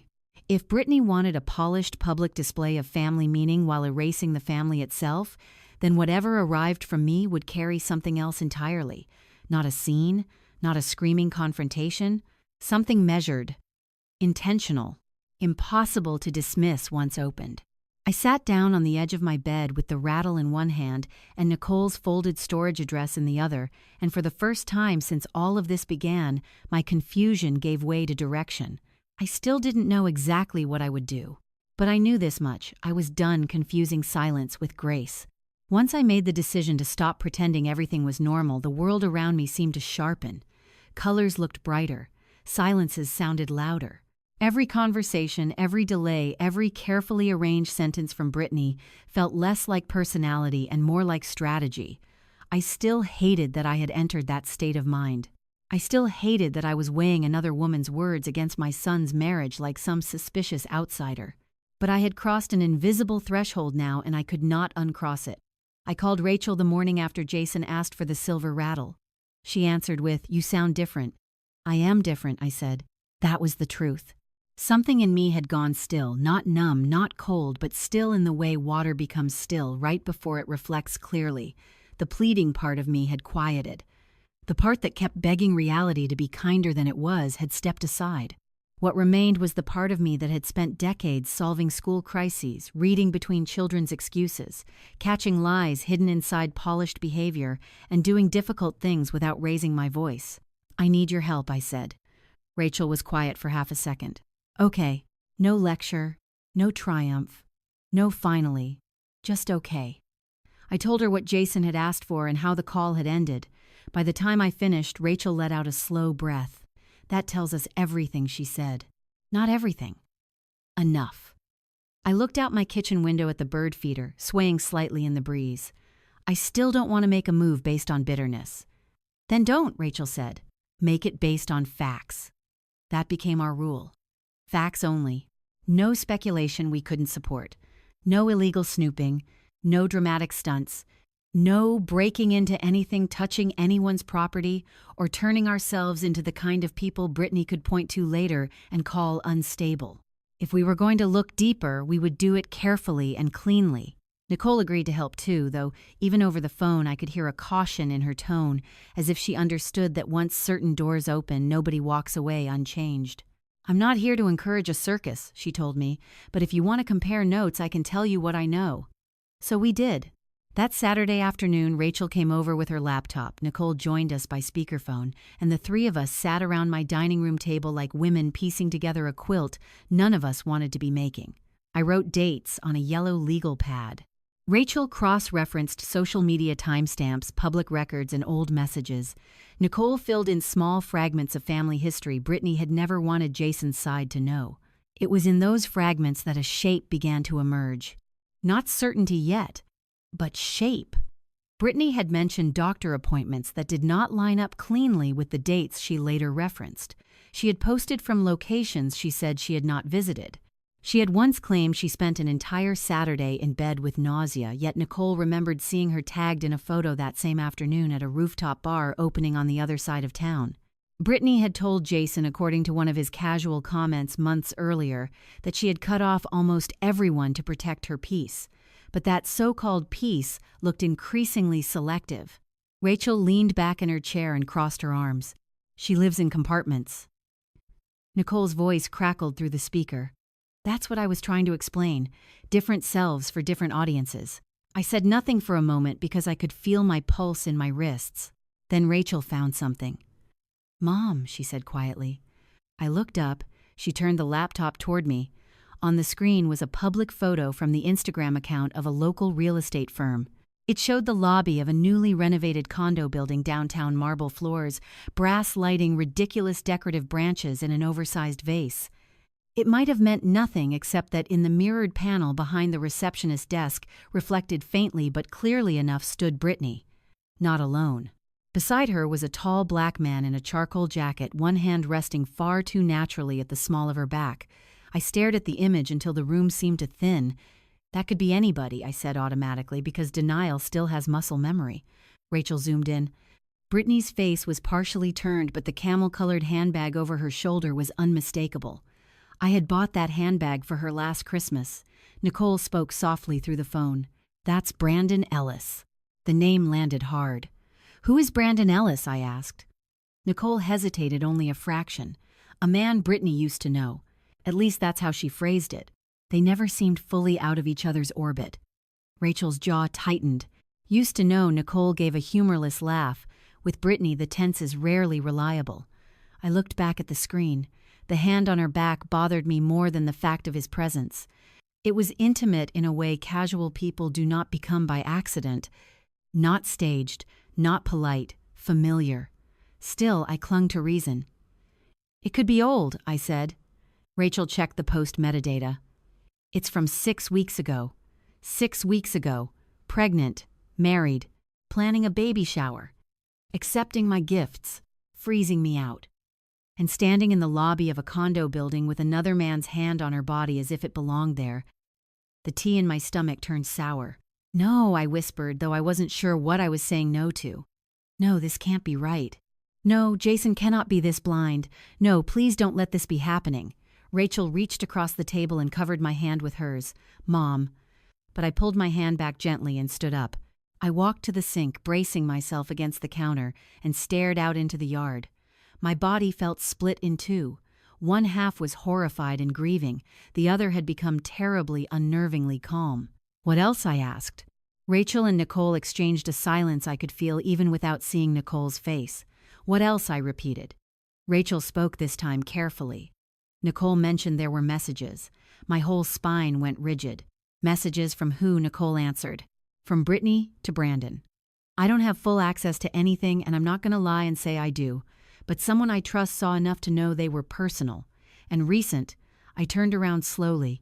"What kind of personal?" Neither woman rushed to answer, which told me more than words. "Nicole." Her voice lowered, enough to suggest they were still involved. I sat back down because my knees no longer felt reliable. There is a difference between suspicion and confirmation-adjacent evidence. Suspicion keeps asking questions. Confirmation changes the atmosphere in your body. The room no longer felt like a dining room where 3 women sat with papers and a laptop. It felt like the edge of a cliff. Rachel looked pale herself now. "There's more." My chest tightened. "Tell me." She swallowed once. One of the messages, according to Nicole's source, suggested Brittany wasn't sure Jason was the father. The words were so monstrous that for a moment they made no sense at all. Not sure Jason was the father. I stared at Rachel as if language itself had betrayed me. "No," I said. Nicole spoke quickly. I know how that sounds. And I'm not saying we have a DNA test in hand. I'm saying there was enough uncertainty in what was written that you cannot ignore it." I shook my head. "No." Because what was I rejecting? The possibility, the cruelty, the reality that while I had been knitting, praying, clipping coupons, and imagining a child I could rock in my arms, my son may have been building his future on a lie so complete it would destroy him. My eyes filled before I even felt the tears coming. Rachel moved her chair closer to mine. "Mom, breathe." "I am breathing," I said, though my voice came out thin and broken. I wasn't angry then. That surprised me. I wasn't triumphant either, not even a little. If anything, what flooded me was grief so deep it felt maternal in the purest sense, raw fear for my child, no matter how grown he was, no matter how much he had hurt me. Jason had been foolish, passive, cowardly even, but he was still my son. And the thought of him wrapping a nursery around himself, signing papers, standing in rooms, smiling for photographs, while another man's shadow hung over all of it, it was unbearable. Rachel rubbed my back the way I had once rubbed hers when she was little and sick with fever. "What do we do?" she asked quietly. That question sat there for a long moment. What do we do? The clean answer, the decent answer would have been tell Jason privately. Immediately. Sit him down. Lay it all out. Let him confront his wife with dignity before anything public happened. But the minute I imagined it, I knew the problem. Jason would not believe me. Not fully. Not without something undeniable. Because Brittany had spent too long shaping his reality. She had not only isolated me, she had pre-interpreted me. If I walked in now with screenshots, a reflected image from a condo lobby, and a relative's testimony, Brittany would cry. She would say I was bitter over the baby shower. She would call Rachel disloyal. She would frame Nicole as a jealous cousin with a vendetta. And Jason, desperate for the world not to collapse, might accept the version that hurt him less in the moment. I pressed my fingertips against my lips. Rachel read my face. "You think he'd choose her story?" "I think he'd want to," I said. Nicole was silent for a moment, then said, "If Brittany opens space to spin first, you lose." I hated how true that sounded. I hated even more that my mind was already moving past hurt and into strategy. I had never wanted to be a woman who strategized against her son's wife. Yet here I was. "We need proof she can't outtalk," Rachel said. The words landed heavily. Proof she can't outtalk. Not speculation. Not accusation. Not pain. Proof. I looked at the legal pad in front of me, at the dates and names and arrows and little notes in my own handwriting. Then at the laptop. Then at the family photos on the buffet behind us, Jason at age 5 in overalls, Rachel at 16 in her debate blazer, both of them at the lake one summer with sunburned noses and chipped nail polish and not a lie between them yet. And suddenly I knew one thing with absolute clarity. This was no longer about a rude daughter-in-law, a petty exclusion, or even an affair. This was about saving my son from binding his entire life to fraud. When I finally spoke, my voice did not sound like the voice of a wounded mother. It sounded like the voice of a principal about to handle a crisis. "We are not going to accuse her without enough to hold," I said. "And we are not going to let Jason walk into that shower smiling if there's any chance that baby isn't his." Rachel nodded once. Nicole exhaled softly through the speaker. I looked down at my hands folded tightly together in my lap and understood with a kind of terrible calm that everything from this point on would cost something. My sleep, my peace, perhaps my son's trust for a while. But if the truth was what I feared it was, then silence would cost much more. For 2 nights after that, I barely slept. Not because I was uncertain anymore, but because certainty had begun to terrify me. There is a point in every serious family crisis when the question stops being, "Is something wrong?" and becomes, "What is the least destructive way to tell the truth?" I had crossed into that territory now. And once you enter it, there are no clean choices. Only painful ones measured against worse ones. I kept thinking about Jason as a little boy with fevers. He used to fight sleep even when his body needed it, his cheeks flushed, his hair damp against his forehead. I would sit by his bed with a bowl of cold water and a washcloth, waiting for the medicine to work, knowing I could not take the sickness out of him, only stay near while his body battled it. This felt like that. Only now the sickness was deception, and he was a grown man walking willingly toward it. By Thursday morning, one truth had settled in me completely. I could not let that shower happen without some intervention. If Brittany had built the entire event around image, then image had become part of the problem. That room full of women ribbons, camera phones, and delicate little desserts was not just a party. It was a stage on which she intended to solidify a version of reality. Happy marriage, loving husband, cherished baby, beautiful future. The excluded grandmother cast as unstable and unnecessary. And if the lies underneath it were as serious as I feared, then allowing that scene to unfold untouched felt like participating in it. Rachel came over just before noon, and I had already spread everything across the dining room table. The legal pad full of dates, printed screenshots, Rachel had pulled from public posts, the condo building image, Nicole's notes, and my own. Shaky list of questions I still could not answer. Rachel took one look at the table and said, "You've entered the war room." I hate that phrase. It fits. I looked up at her. This is not revenge. I know. I needed her to know that. Needed someone to know it besides me. "I do not want to humiliate that woman," I said. "I don't even want to be right. I just can't send Jason into this blind." Rachel set her purse down and came to stand beside me. "Then we do this in a way that protects him as much as possible." That sentence became our compass. Protect Jason as much as possible. Not Brittany's image. Not my pride. Not the comfort of everyone around us. Jason. We spent the next hour organizing what we had into something clear enough that a shocked, defensive man could not immediately dismiss it as emotional hysteria. Rachel was better at that than I was.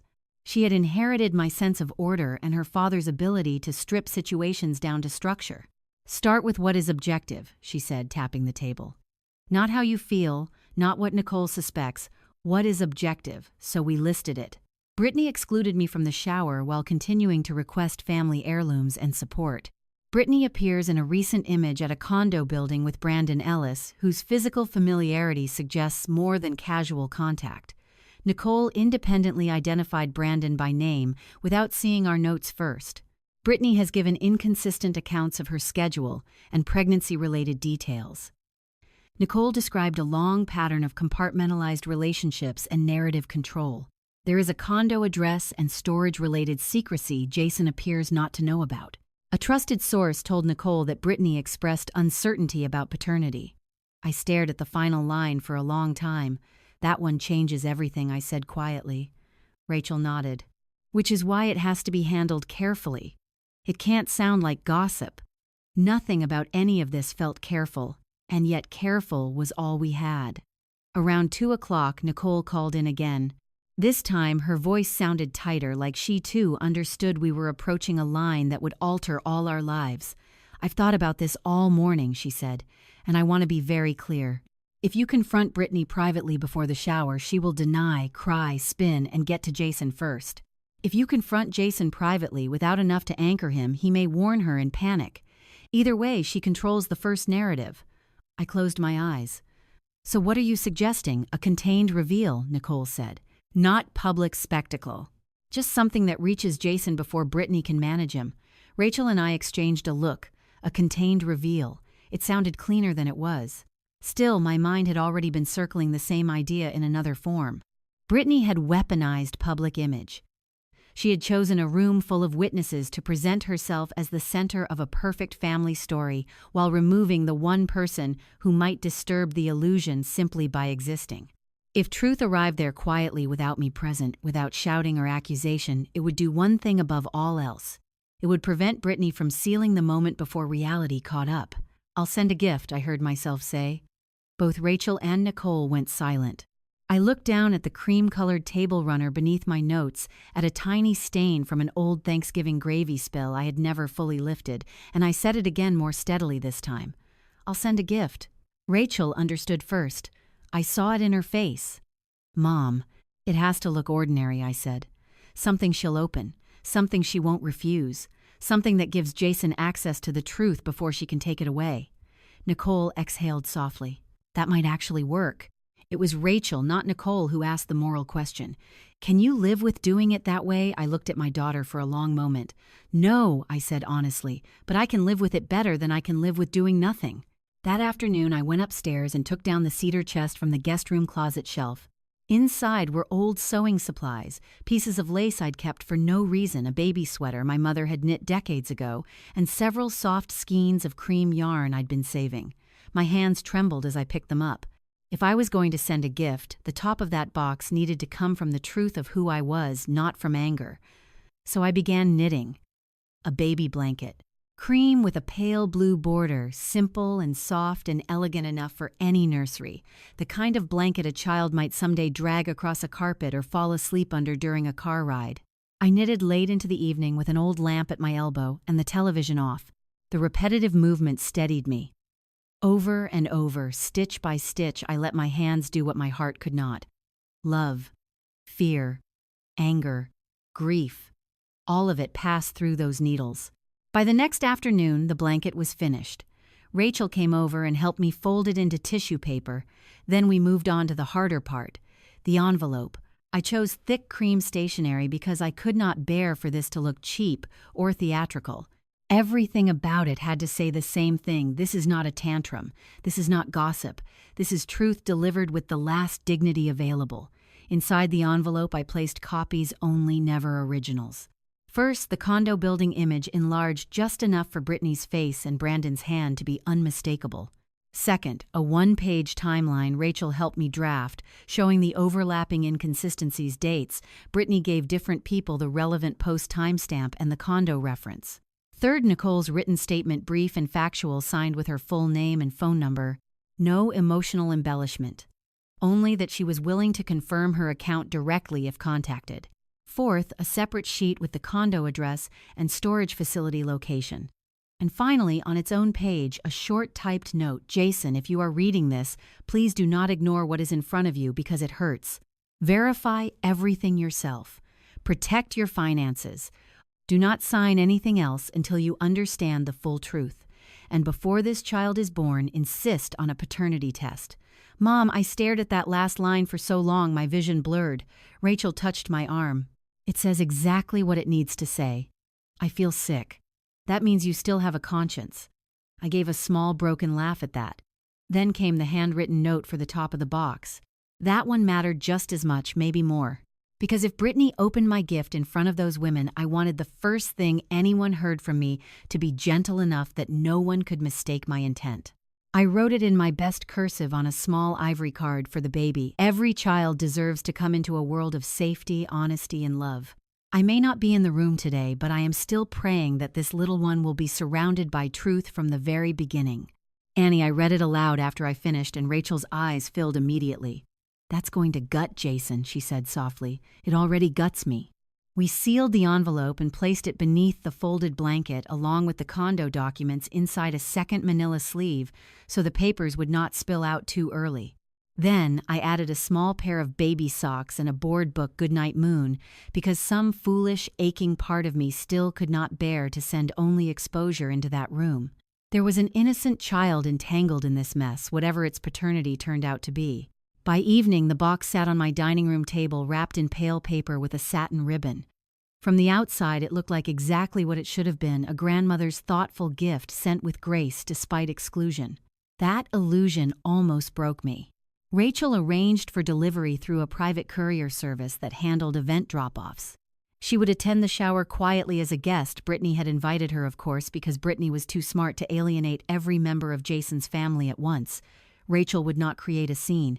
She would not confront anyone. She would simply be there to witness what happened and make sure Jason saw the contents before Brittany could disappear with them.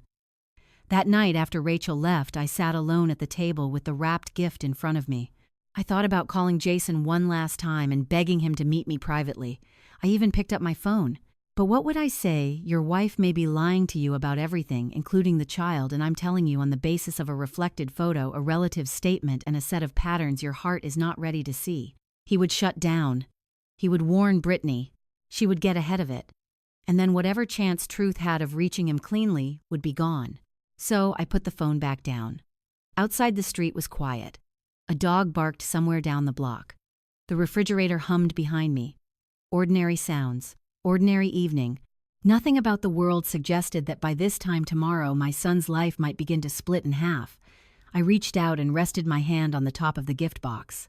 "I'm sorry," I whispered to Jason, to the baby, to the version of my life I had once imagined. Then I pulled my hand away. Because the terrible truth was this: I was no longer sending a present. I was sending evidence dressed as love. The morning of the baby shower arrived bright and cool, with the kind of spring sunshine that makes everything look cleaner than it really is. I woke before 6, though I had barely slept. For a few disoriented seconds, I lay in bed listening to the birds outside my window and almost forgot what day it was. Then I saw the pale outline of the empty gift box lid leaning against the bedroom chair from where I had moved it the night before, and everything rushed back at once.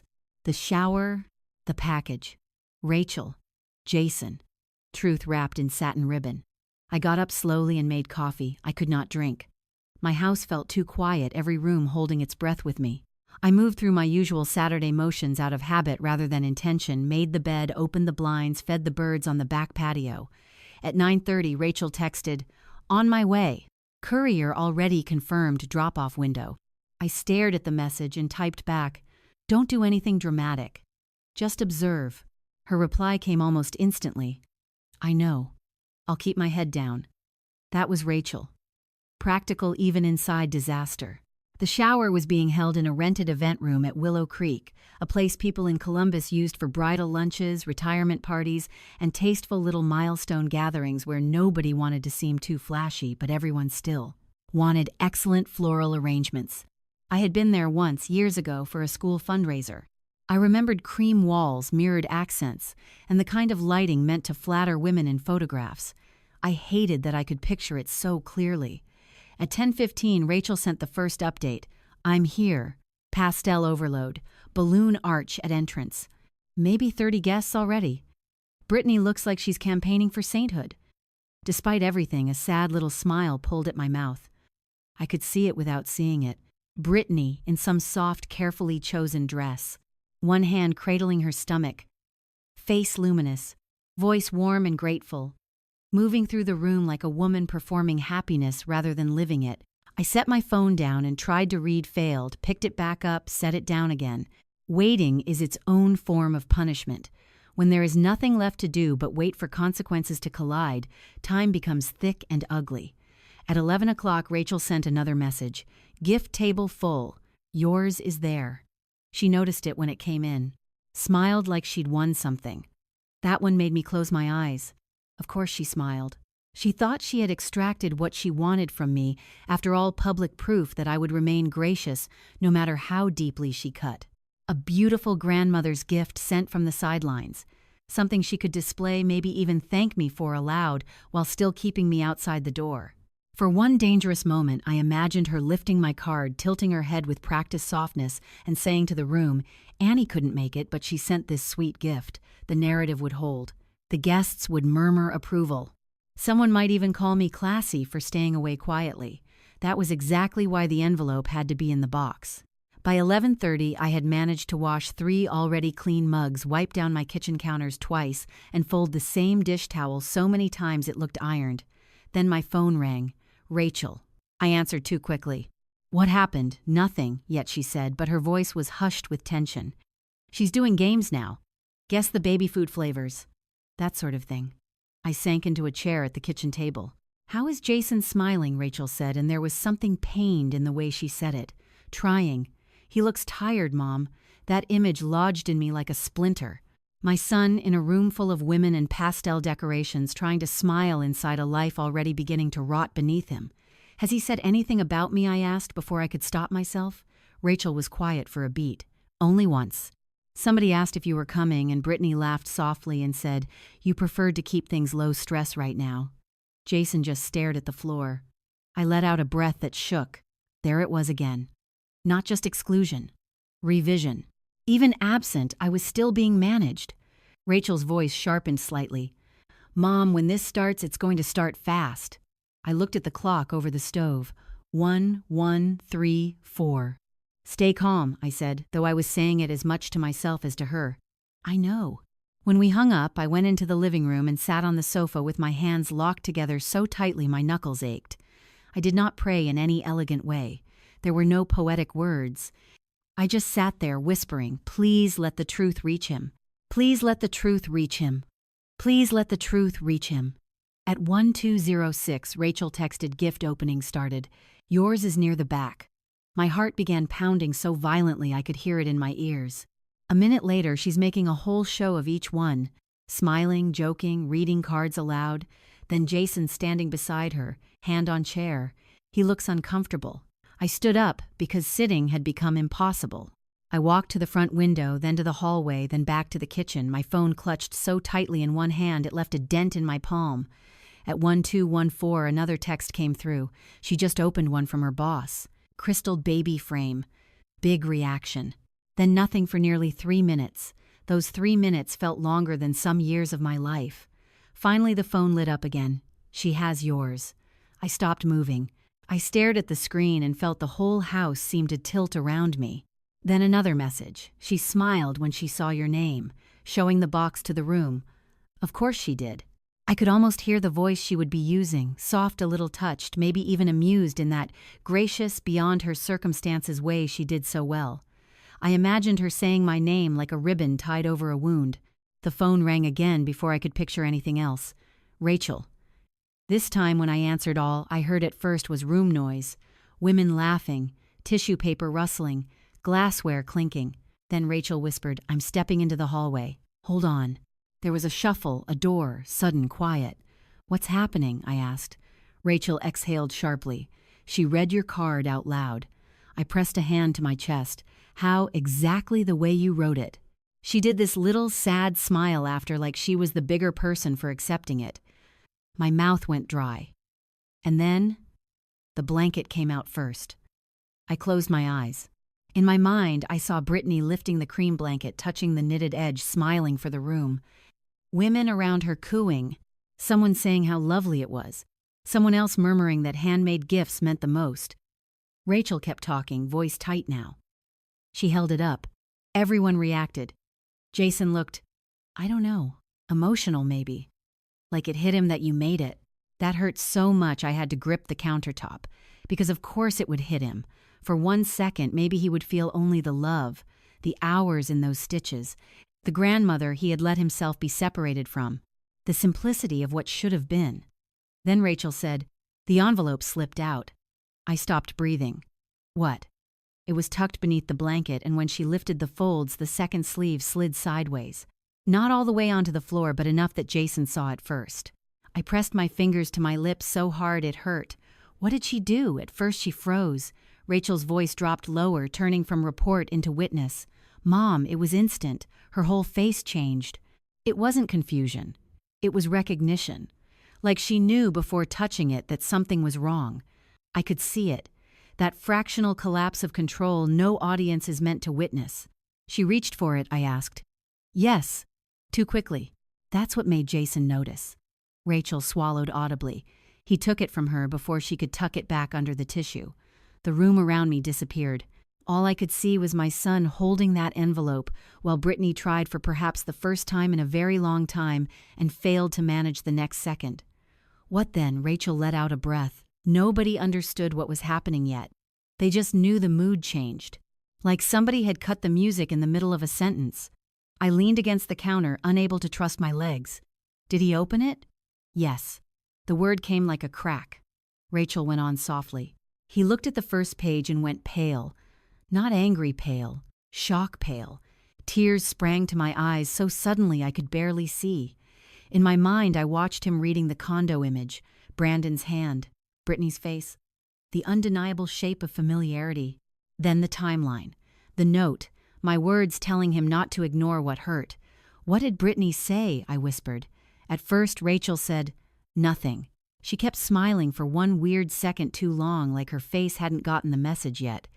Then she said, "Oh my God, Annie has completely lost it." I shut my eyes. There she was, right on schedule. Not explanation, not denial based on facts. Immediate reframing. Immediate madness assigned to me. But Jason didn't give it back, Rachel said. That mattered. That mattered more than I can express, because if he had handed the papers over immediately, if he had chosen her version in the first breath, it would have been over. Not the marriage. The chance. The chance for truth to take hold before panic did. What was his face? I asked. Rachel took a second to answer, like he just realized the floor under him wasn't solid. That broke me. I started crying, then quietly, not dramatically, tears just falling, while I stood in my own kitchen with one hand over my mouth. Rachel, let me have a few seconds before continuing. One of the guests asked if everything was okay. Nobody moved.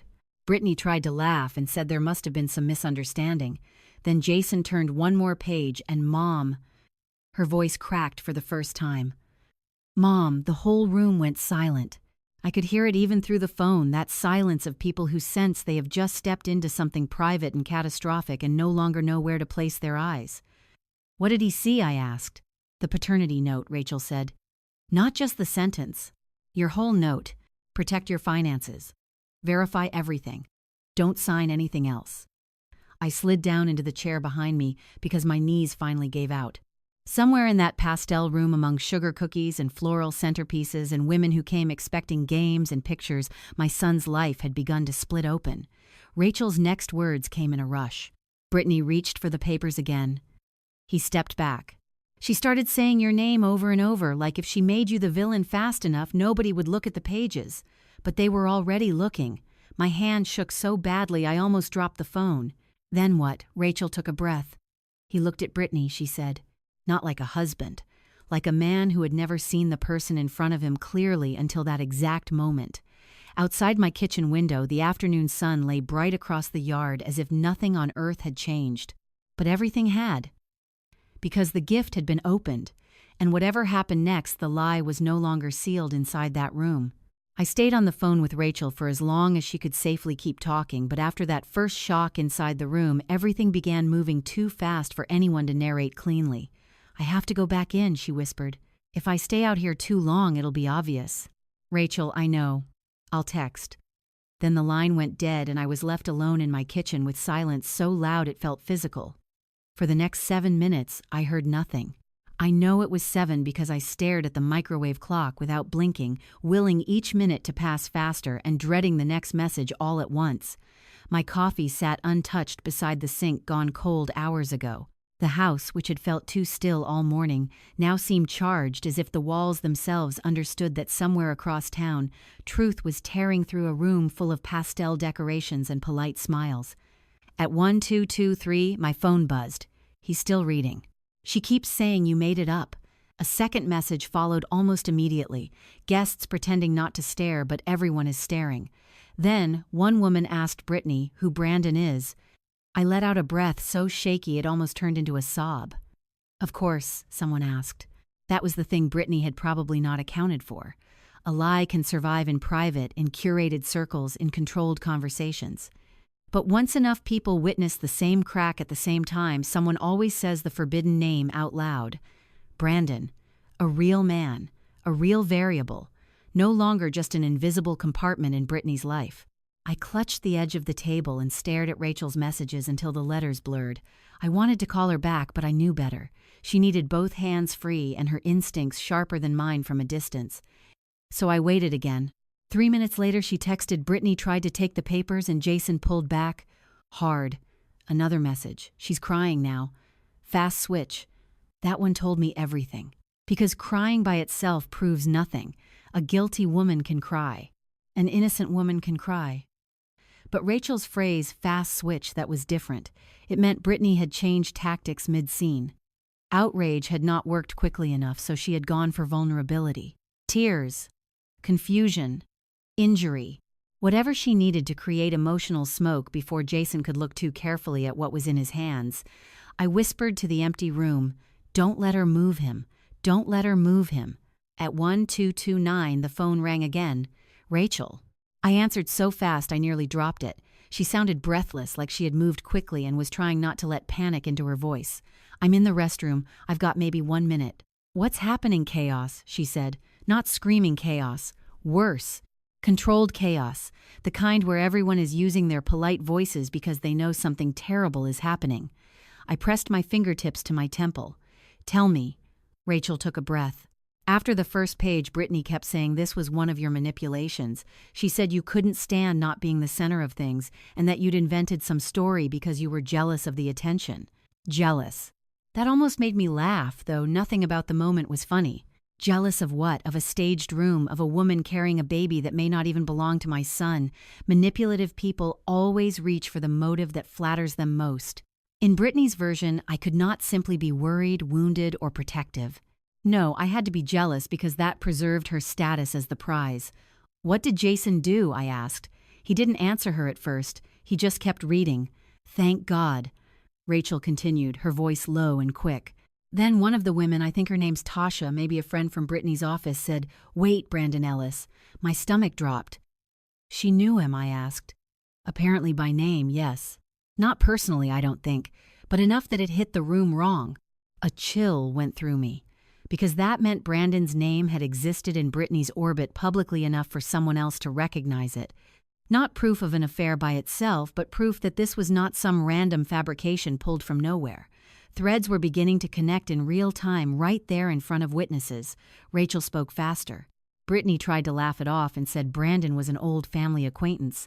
But then Tasha looked confused and said, "I thought that was your cousin's realtor friend," and Brittany snapped at her. That detail mattered. Contradictions never arrive alone. Once one person notices the wrong thread, others begin tugging at their own.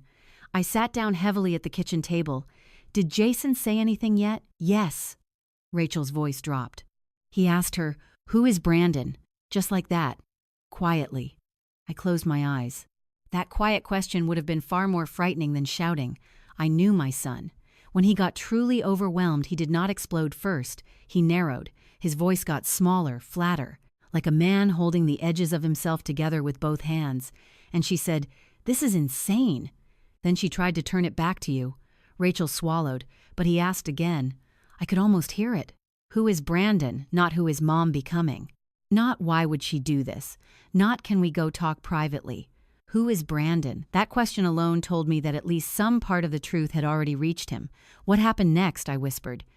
Rachel let out a breath. She lost control for a second. In all the time I had known Brittany, that was the thing I had almost never seen. Not irritation, not frostiness, not veiled disdain, loss of control. Rachel went on. It was just a second, but it was enough. Her face changed and she said, "Are you seriously doing this here?" I gripped the phone tighter. There it was. Not, "What is this nonsense?" Not, "Annie is lying and here's why." No. Her first clear, unguarded response was to object to the location of the confrontation. Here, publicly, in front of people. At the event she designed. She wasn't denying the core, yet she was protesting the setting. And in a room full of women, that distinction would not have gone unnoticed. Then Jason said, "I didn't bring it here." At that I did laugh, but it came out broken, half sob and half breath, because that was my son. Wounded, stunned, but for one moment clear enough to say the obvious thing no one could argue with. He had not staged the revelation. He had simply been handed it in the middle of the lie. Rachel lowered her voice even more. Mom, after that, people started pretending they needed more punch or the bathroom or whatever, but nobody really left. They just made space around them. Of course they did. There is a choreography to public scandal among grown women. No one wants to seem rude, but no one wants to miss the truth either. They give physical distance while keeping emotional attention fixed on the center. A circle opens without anyone admitting it has opened. She tried crying again, Rachel said. Said pregnancy stress was making everything look worse than it was. Said she and Jason had already talked about all of this.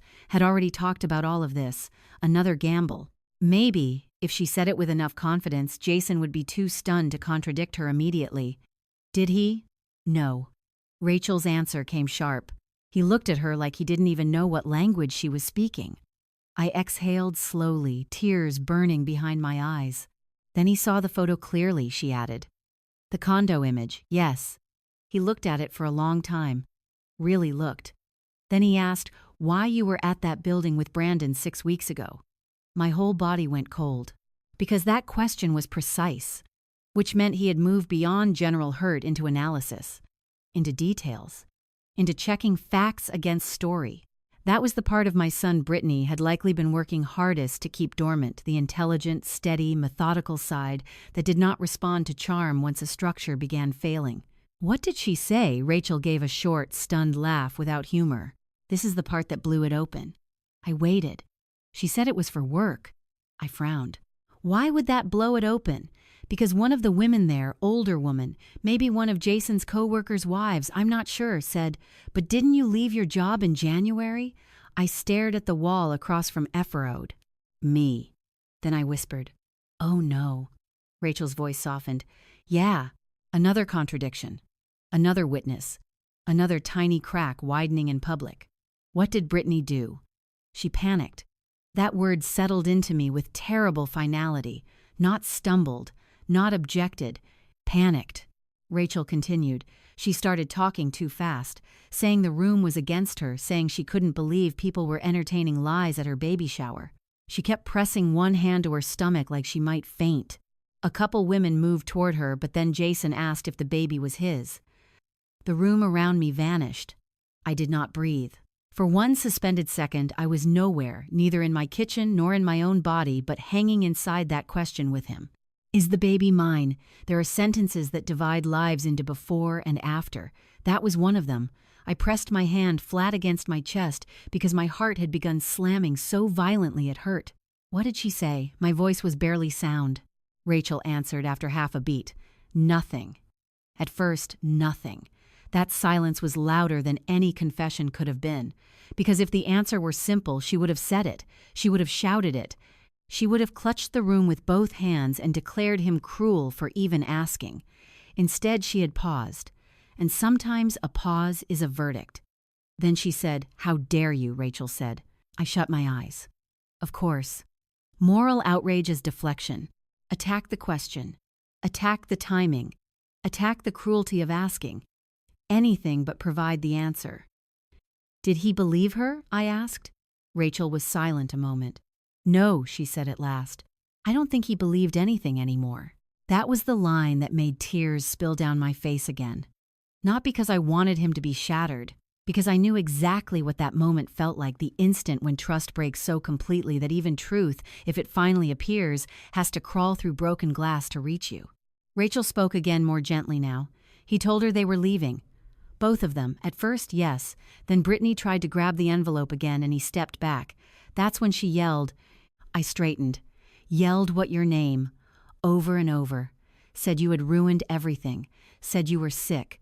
Said you wanted to destroy her marriage because you couldn't stand not controlling Jason.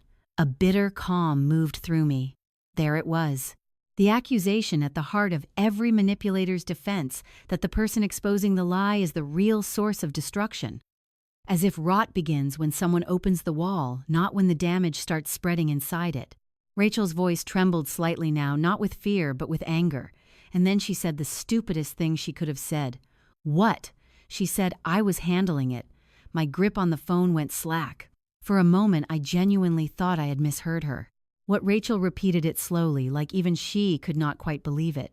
She said, I was handling it. I sat frozen. Because that sentence was not denial. It was not innocence. It was not the language of a woman falsely accused. It was the language of someone angry that her management of the lie had been interrupted before she could complete whatever endgame she thought she was entitled to. I whispered, "Oh, Jason heard that." "Yes," Rachel said. "And so did everybody else." We were both silent for a beat. Then she said softly, "Mom, I have to go. They're moving. I think he's taking her outside." Before I could respond, the line ended again. And I sat there in my kitchen staring at nothing, one truth ringing louder than all the others. The marriage had not shattered because of my gift. It had shattered because Brittany in one unguarded moment had admitted the truth without meaning to. She had not been loving my son. She had been managing him. Jason came to my house that night a little after 9. By then the sky had gone fully dark and I had spent the better part of the afternoon and evening living inside waves of secondhand catastrophe. Rachel had sent updates in fragments after leaving the venue, enough to tell me the shower ended in chaos. Brittany locked herself in the restroom for 20 minutes. Several guests left early in stunned silence, and Jason drove away. Alone. Alone. That single fact had sat inside me all evening like a lit match. I had not called him. I had not texted. Every instinct in me wanted to reach out to tell him to come home, to ask if he was safe, to say I was sorry for the way the truth found him. But another wiser part of me understood that if I reached too soon, he might read it as pressure, or worse, as triumph. So I waited. I washed the same dinner plate twice. I made tea and let it go cold. I turned the lamp on in the living room before sunset because darkness felt too heavy otherwise. At 8:40, Rachel called and said, "Only he's not with Brittany." Then she added, "Mom, I think he's coming to you." She was right. When the headlights swept across my front curtains, my whole body went rigid. I stood up so quickly from the sofa that the Afghan slipped to the floor. For 1 second, I couldn't move. Then I crossed the living room, opened the front door, and there he was. My son looked like a man who had been hit by something invisible and devastating. His tie was gone. His dress shirt was wrinkled, untucked on one side, and his face had the strange, drained color people get after a medical scare or a funeral. His eyes looked older. Not red from crying exactly, though. There had clearly been tears at some point, just hollowed out, like whatever confidence had animated him that morning had been stripped away, leaving only shock and damage. He stood on the porch, holding nothing. No overnight bag, no jacket, no script, just himself. "Hi, Mom," he said. That almost broke me. Not because the words were special, because of the way he said them. No polish, no defensiveness, no Brittany-filtered caution, just my son sounding suddenly young and lost. "Come inside," I said softly. He stepped in, and I noticed his hands were shaking. I wanted to hug him immediately. I wanted to make food, pull out blankets, tell him he could sleep in his old room, and none of this had to be figured out tonight. But you do not mother a grown man the same way you mother a child, even when his pain makes you want to. So I closed the door behind him and said, "Do you want coffee or tea?" He let out a short breath that almost sounded like a laugh, except there was nothing amused in it. "No." I nodded. "Okay." He stood in the foyer for a second like he had forgotten why he came.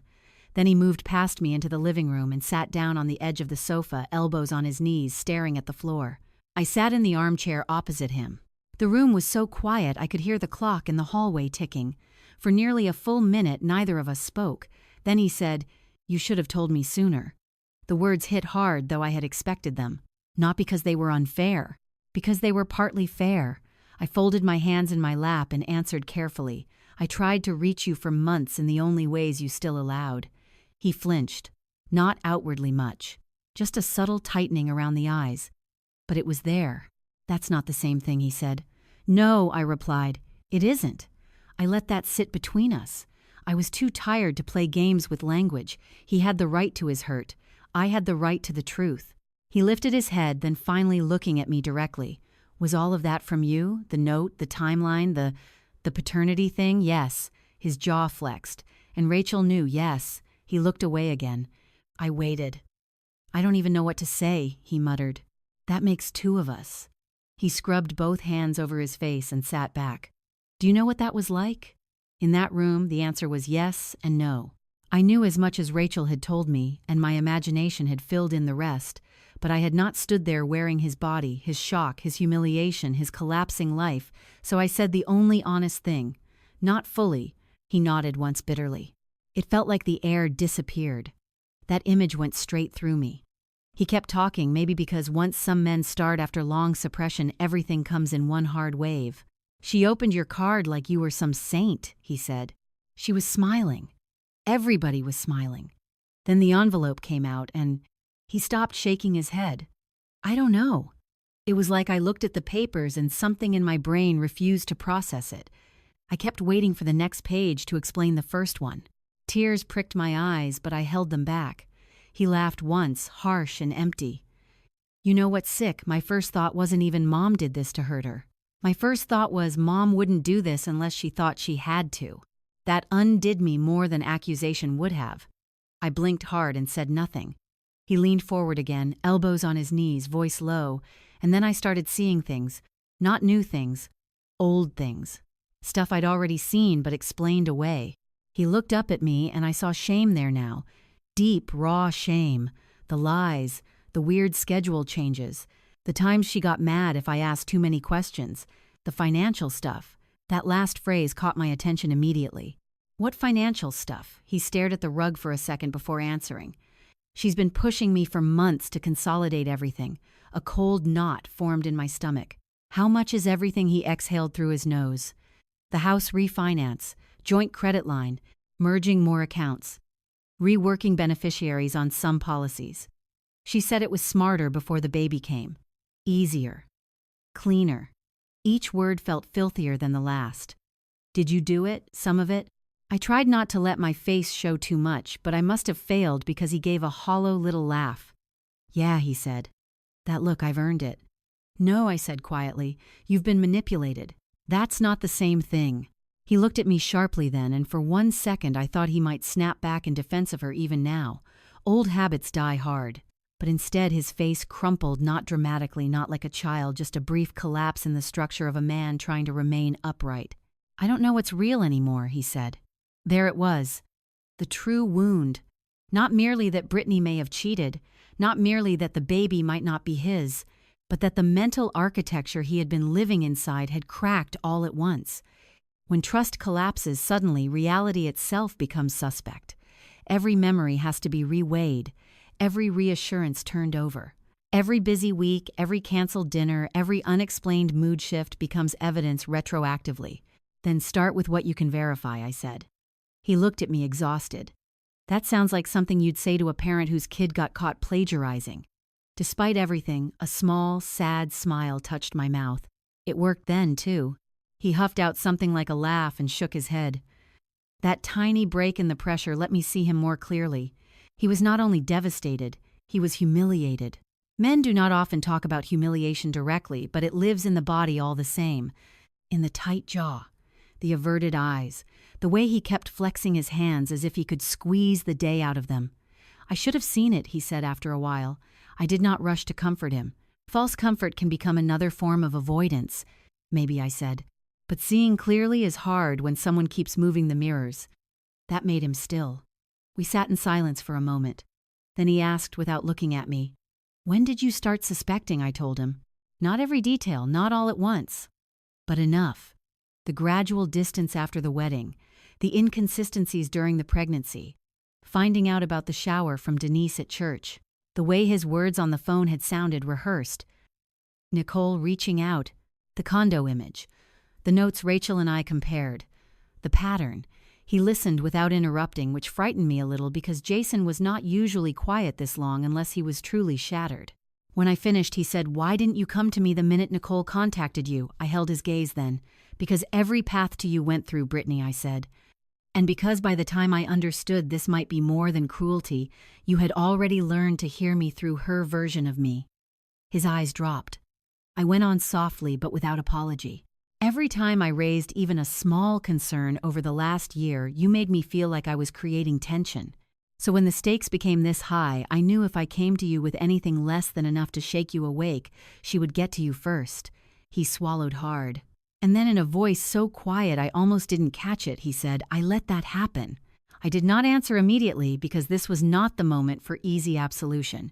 "Yes," I said at last, "you did." The truth landed between us heavily but not cruelly.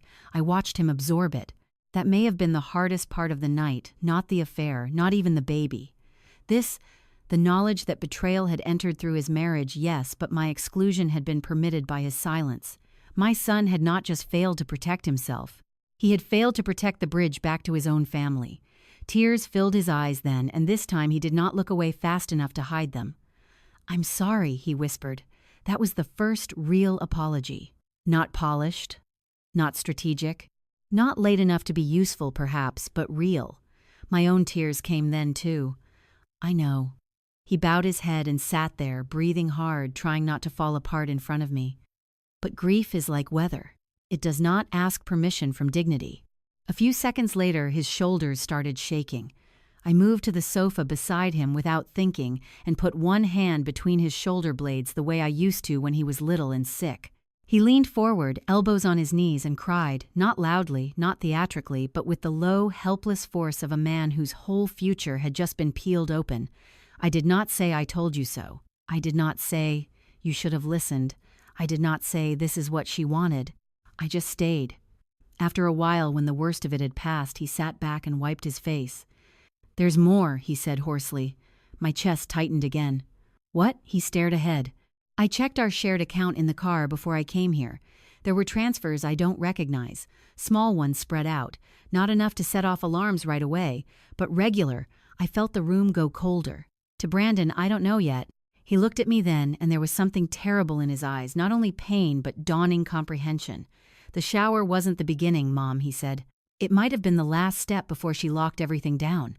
That sentence sat in my bones like winter. Because I knew he was right. Brittany had not only been shaping emotions, she had been shaping conditions, isolating, softening, merging, reframing, building a structure in which by the time truth surfaced, Jason might already be financially bound, legally entangled, and morally trapped by a child he believed was his. I reached for his hand then and squeezed it. "We stop it here," I said. He nodded once slowly. For the first time all night, something steadier entered his face. Not hope, not yet, but resolve. And as I sat there beside my broken son in the house where he had once grown up safe, I understood with painful clarity that the baby shower had never been the real battlefield. It had only been the moment the mask slipped. The real betrayal had been moving quietly for months. The weeks after the baby shower did not explode all at once. They unraveled. That was somehow worse. If Brittany had stormed into my house screaming, if Jason had thrown her out that very night, if police lights or broken dishes or some dramatic scene had marked the end of things, it would have been easier to understand. Painful, yes, but clear. Instead, what followed was quieter, slower, and in its own way more brutal. Truth did not arrive as a single blow.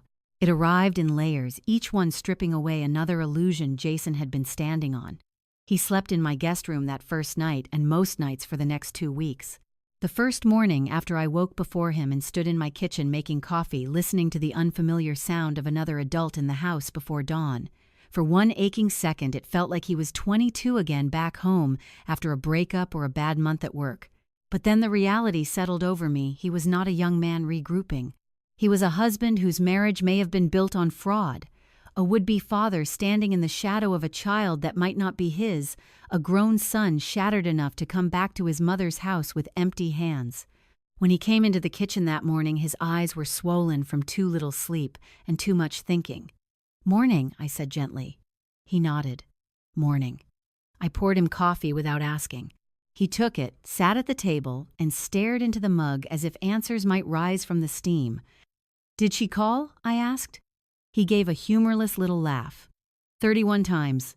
I stopped halfway to the refrigerator. "Since when?" "Since last night." He pulled out his phone and slid it across the table toward me. Missed calls, texts, voicemails. Brittany had moved through every register available to a desperate manipulator. "Please call me. You are blowing this out of proportion. Your mother set me up. I was scared to tell you certain things because of how controlling she is. You are humiliating me during the most vulnerable time of my life. If anything happens to this baby because of stress, that's on you." I read them in silence, then handed the phone back. There it is, I said quietly. He frowned. What? She never leads with the truth. She leads with control. He looked down again. I know. And I think he did know then. Not fully, not in the settled way that would come later, but enough to stop mistaking her panic for innocence. He took that week off work. At first, he said it was just for space. Then, as one thing after another surfaced, space turned into necessity. He went back to the house twice with a police escort arranged through a friend, not because Brittany had threatened violence, but because by then he did not trust what kind of scene she might create if cornered. He gathered clothes, documents, his laptop, tax files, loan records, and whatever financial paperwork he could find before she noticed what he was looking for. The second time he came back from that house, he looked grayer than before. What happened? I asked. He dropped a folder onto my dining room table and sat down heavily. There are credit cards I didn't know existed. I sat across from him. In her name, in both our names on 2 of them, at least from what I can tell, and one transfer account I never opened. My stomach tightened. He rubbed his eyes. I signed things, Mom. The shame in that sentence was its own wound. I waited. She always had a reason, he said. Some form, some update, something for the mortgage broker, something for the baby insurance stuff, something for combining records before maternity leave, something she said would save us time later. And he swallowed hard. I trusted my wife. There was no accusation in his tone anymore, only self-disgust. I leaned forward. Trust is not stupidity, Jason. No, he said flatly. Blind trust might be. I did not argue because grief sometimes needs to say the harsh thing before it can move through it. Rachel came by almost every evening that first week. She brought food, handled phone calls when Jason could not bear one more practical conversation, and sat with us at the kitchen table while we spread out statements and tried to make sense of the damage. She was the one who noticed the pattern in the transfers, small amounts, regular intervals, all routed in ways that made them easy to overlook unless someone knew exactly where to look. It's deliberate, she said one night, tapping a statement. Not sloppy, not impulsive. Jason stared at the numbers like they might rearrange into mercy if he looked long enough. I thought we were building something. Rachel's face softened. You were. He looked up at her. She was using what you were building, Rachel finished.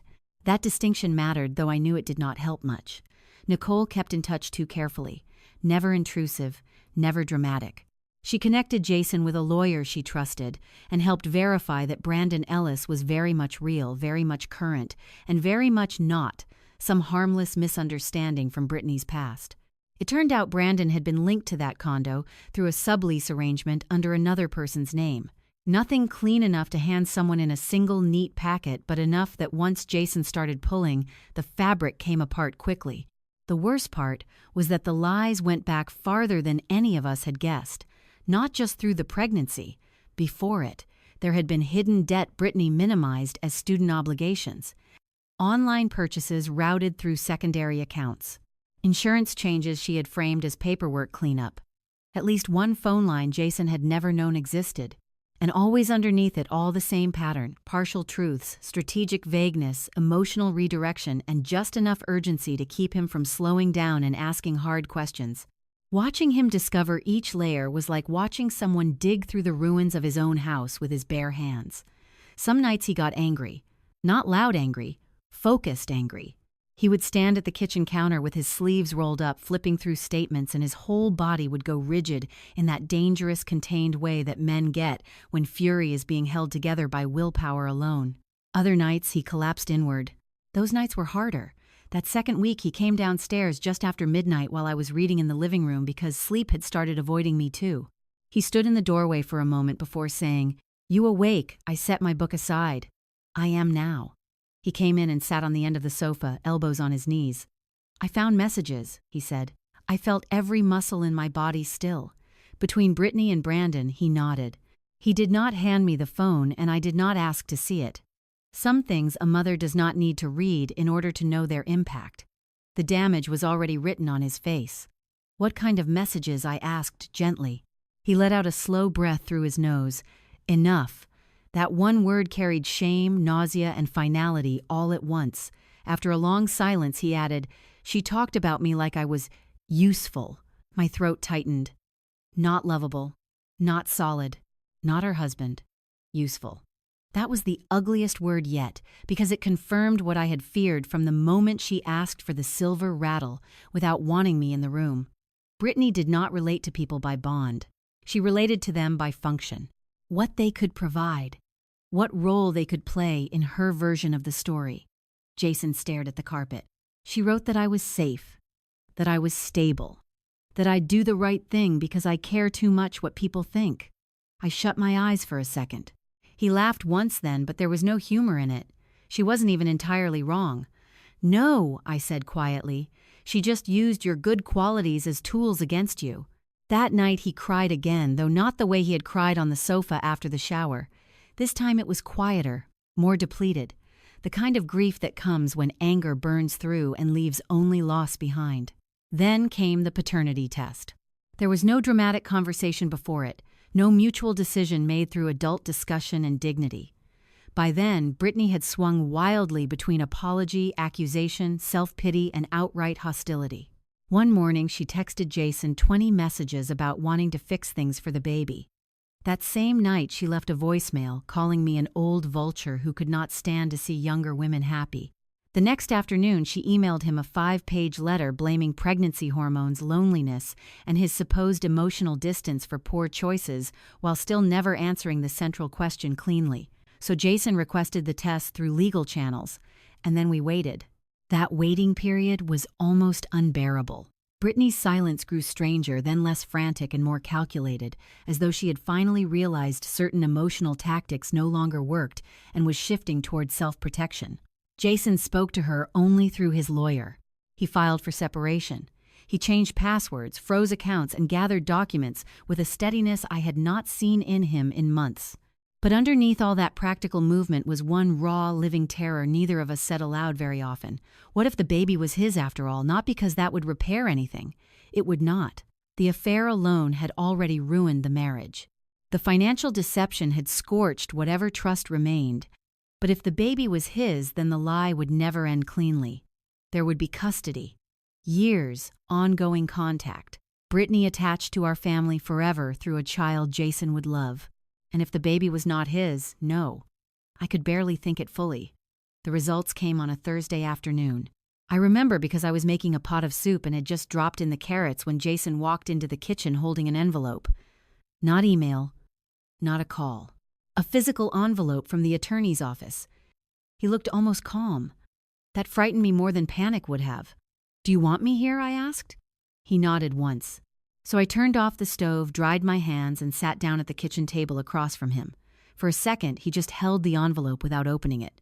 Then he said very quietly, "I keep thinking maybe I already know." I did not answer. He opened it with both hands. "Read." Stopped. "Read the same line again."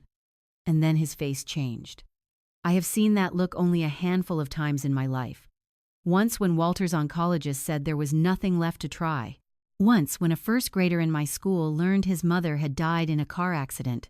And once when Jason was 12 and our golden retriever Daisy had to be put down and he realized love did not always get to keep what it wanted. He put the paper down carefully. Too carefully. Jason. His mouth opened, but no sound came at first. Then finally, "He's not mine." He did not say the baby. He said he because somewhere along the way they had learned the sex. I had forgotten that until that moment, or maybe I had forced myself to. The kitchen seemed to tilt. I felt something break open inside me, not surprise exactly because we had feared this. Not relief, though, there was a terrible guilty version of that too. Mostly sorrow. Vast, awful sorrow. Jason stood up so suddenly his chair scraped back against the tile. Then he bent forward, both hands braced on the table, head hanging. I rose too, instinct carrying me around the table before thought could. He wasn't a boy anymore. He was taller than I was, broad-shouldered, exhausted, 39 years old. But when he made that sound, that low, torn sound dragged out of somewhere beneath speech, he was every age he had ever been in pain. I put my arms around him. And this time he did not try to stay upright. He folded. Right there in my kitchen, the same kitchen where I had packed his school lunches and iced his birthday cakes and waited up for him after prom and argued with him over curfews and college applications and watched him become a man, my son.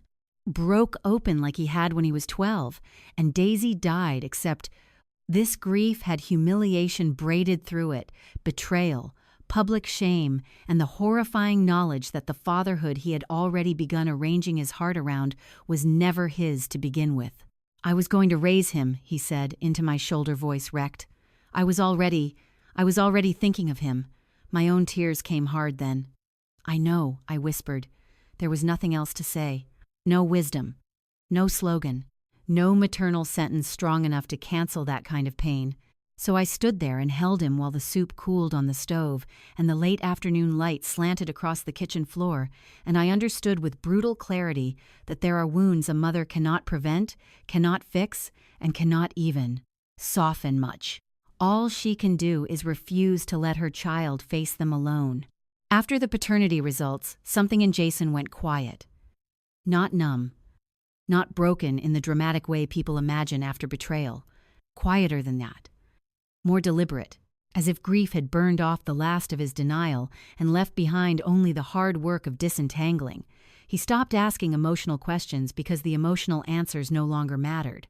Whether Brittany had ever loved him properly, whether she had meant to tell the truth eventually, whether any small, tender moment between them had been real, those questions still hurt, but they were no longer the ones driving the next steps. The questions now were practical. What documents had she touched? What money had she moved? What legal protections needed to happen before she panicked further? What did a clean exit from a dirty marriage actually require? I was proud of him then, though it was not the soft, easy pride a mother feels at graduations and promotions. It was heavier than that. The pride of watching your child stand up inside pain instead of collapsing under it. His lawyer filed for divorce the following Monday. The house, or rather Jason's interest in protecting it, became one of the first urgent matters. Thankfully, because he had purchased it before the marriage, not everything was as vulnerable as Brittany likely assumed. But the refinancing conversations, the account merges, the transfers, those created enough entanglement to make every day important. Jason froze lines of credit, redirected deposits, changed passwords, and sent formal notices through counsel. He did all of it with a face that looked 10 years older than it had a month earlier. Brittany, for her part, did what people like Brittany always do when they realize their control is gone. She escalated. At first, the messages came through Jason's lawyer, dramatic pleas, partial apologies, claims that she had been lonely, claims that she had been confused, claims that Brandon didn't mean anything, which was a very strange thing to say, about a man whose child Jason had almost raised. When those did not work, the tone changed. Suddenly, Brittany felt pressured and emotionally unsafe. She implied that Jason's withdrawal after the shower had caused her distress during pregnancy. She suggested that my interference had destabilized her. She kept trying to pull the center of the story away from deceit and toward damage, as if the real issue were not what she had done, but the inconvenience of being exposed. Then, on a Wednesday afternoon, just after 4, my phone rang. Her name on the screen made my whole body stiffen. I stared at it through all 3 rings, then 4. Part of me wanted to let it go to voicemail.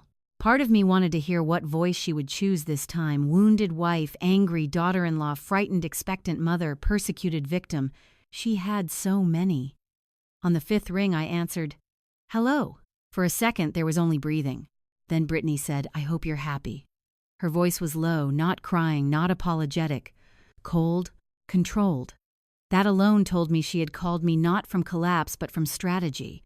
I stood by the kitchen counter and looked out at the backyard while I spoke. "No, I'm not happy."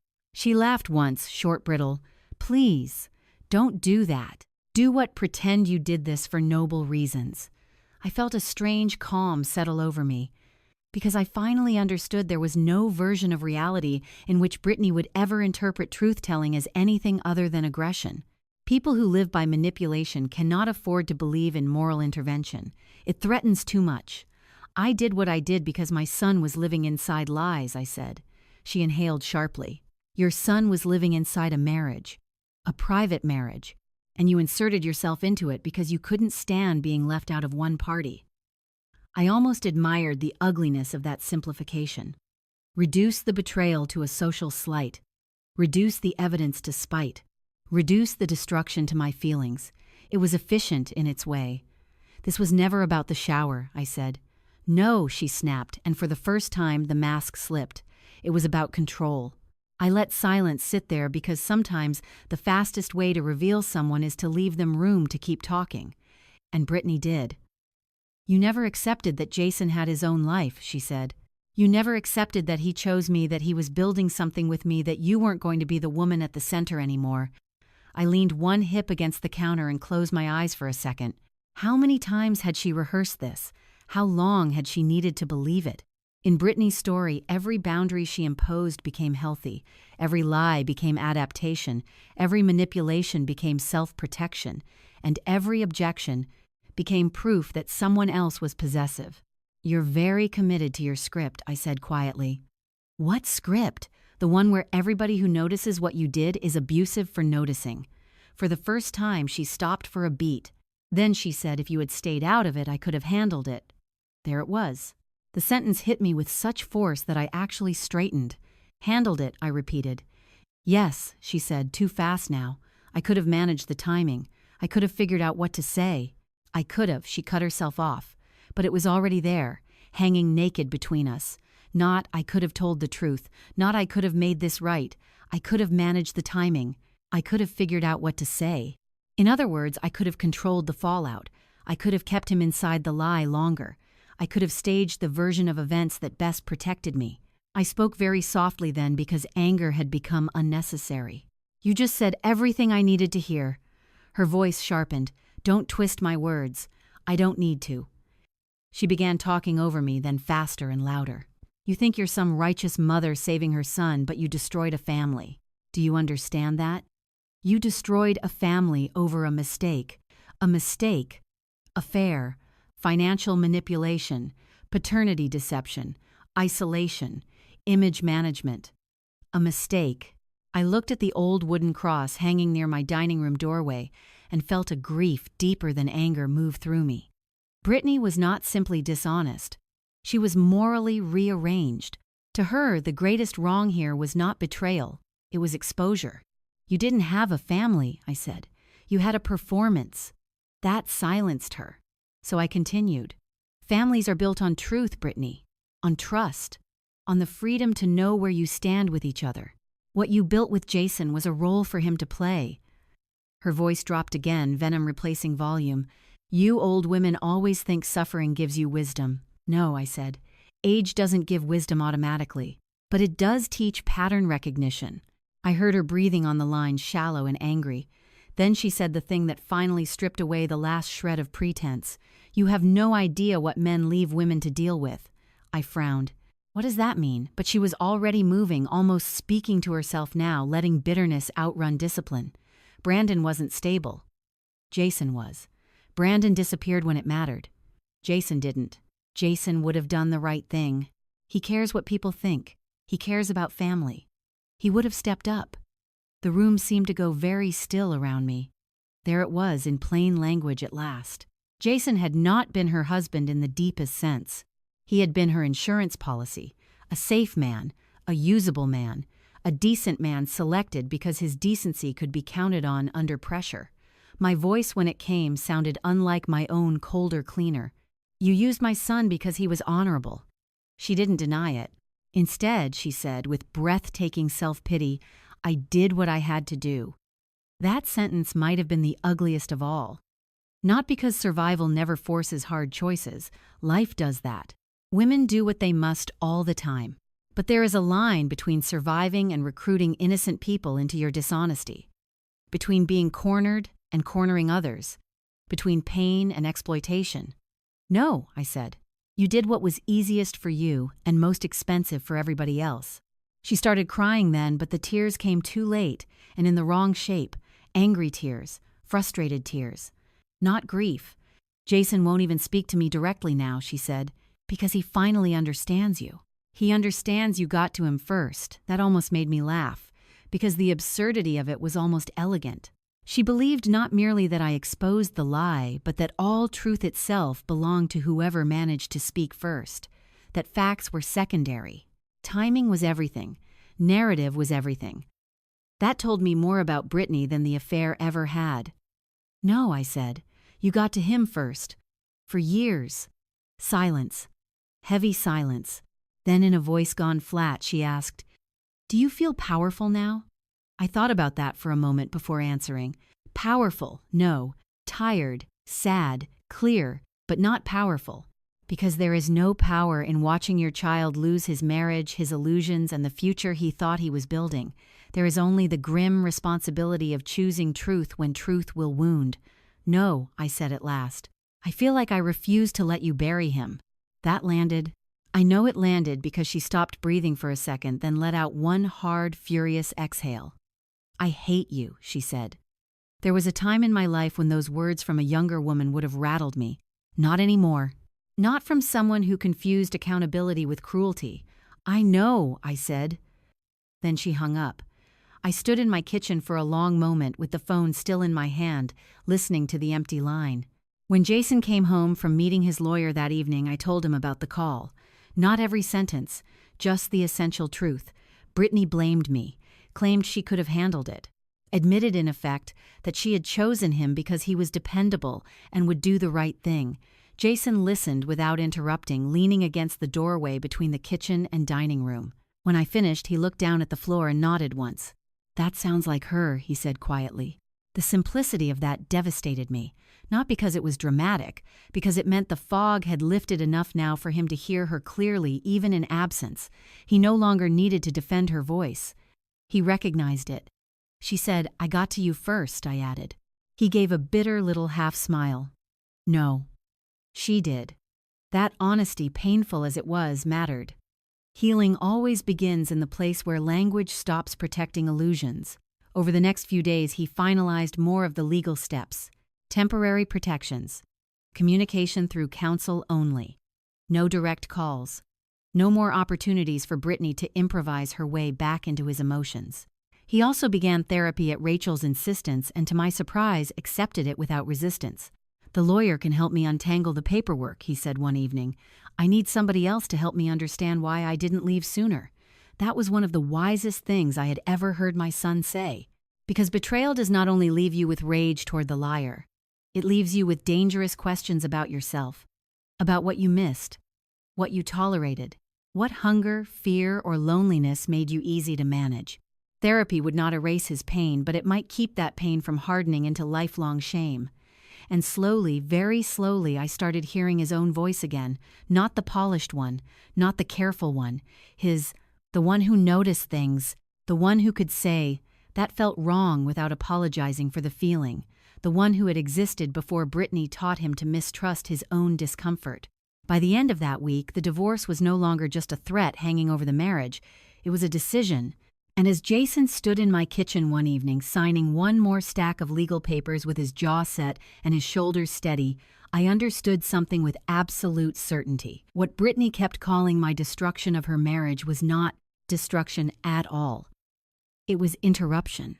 I had interrupted a long-running lie before it could calcify into the rest of my son's life. By the time autumn came, the air had changed in more ways than one. The maple tree in my front yard had started turning at the edges, leaves flashing gold and rust in the morning light, and something inside our family had begun changing with it, not healing all at once. Healing is slower than people like to pretend. But changing, yes. Settling into a shape that was at least honest. Jason moved into a townhouse on the north side of Columbus in late September. It was not large, and that was probably for the best.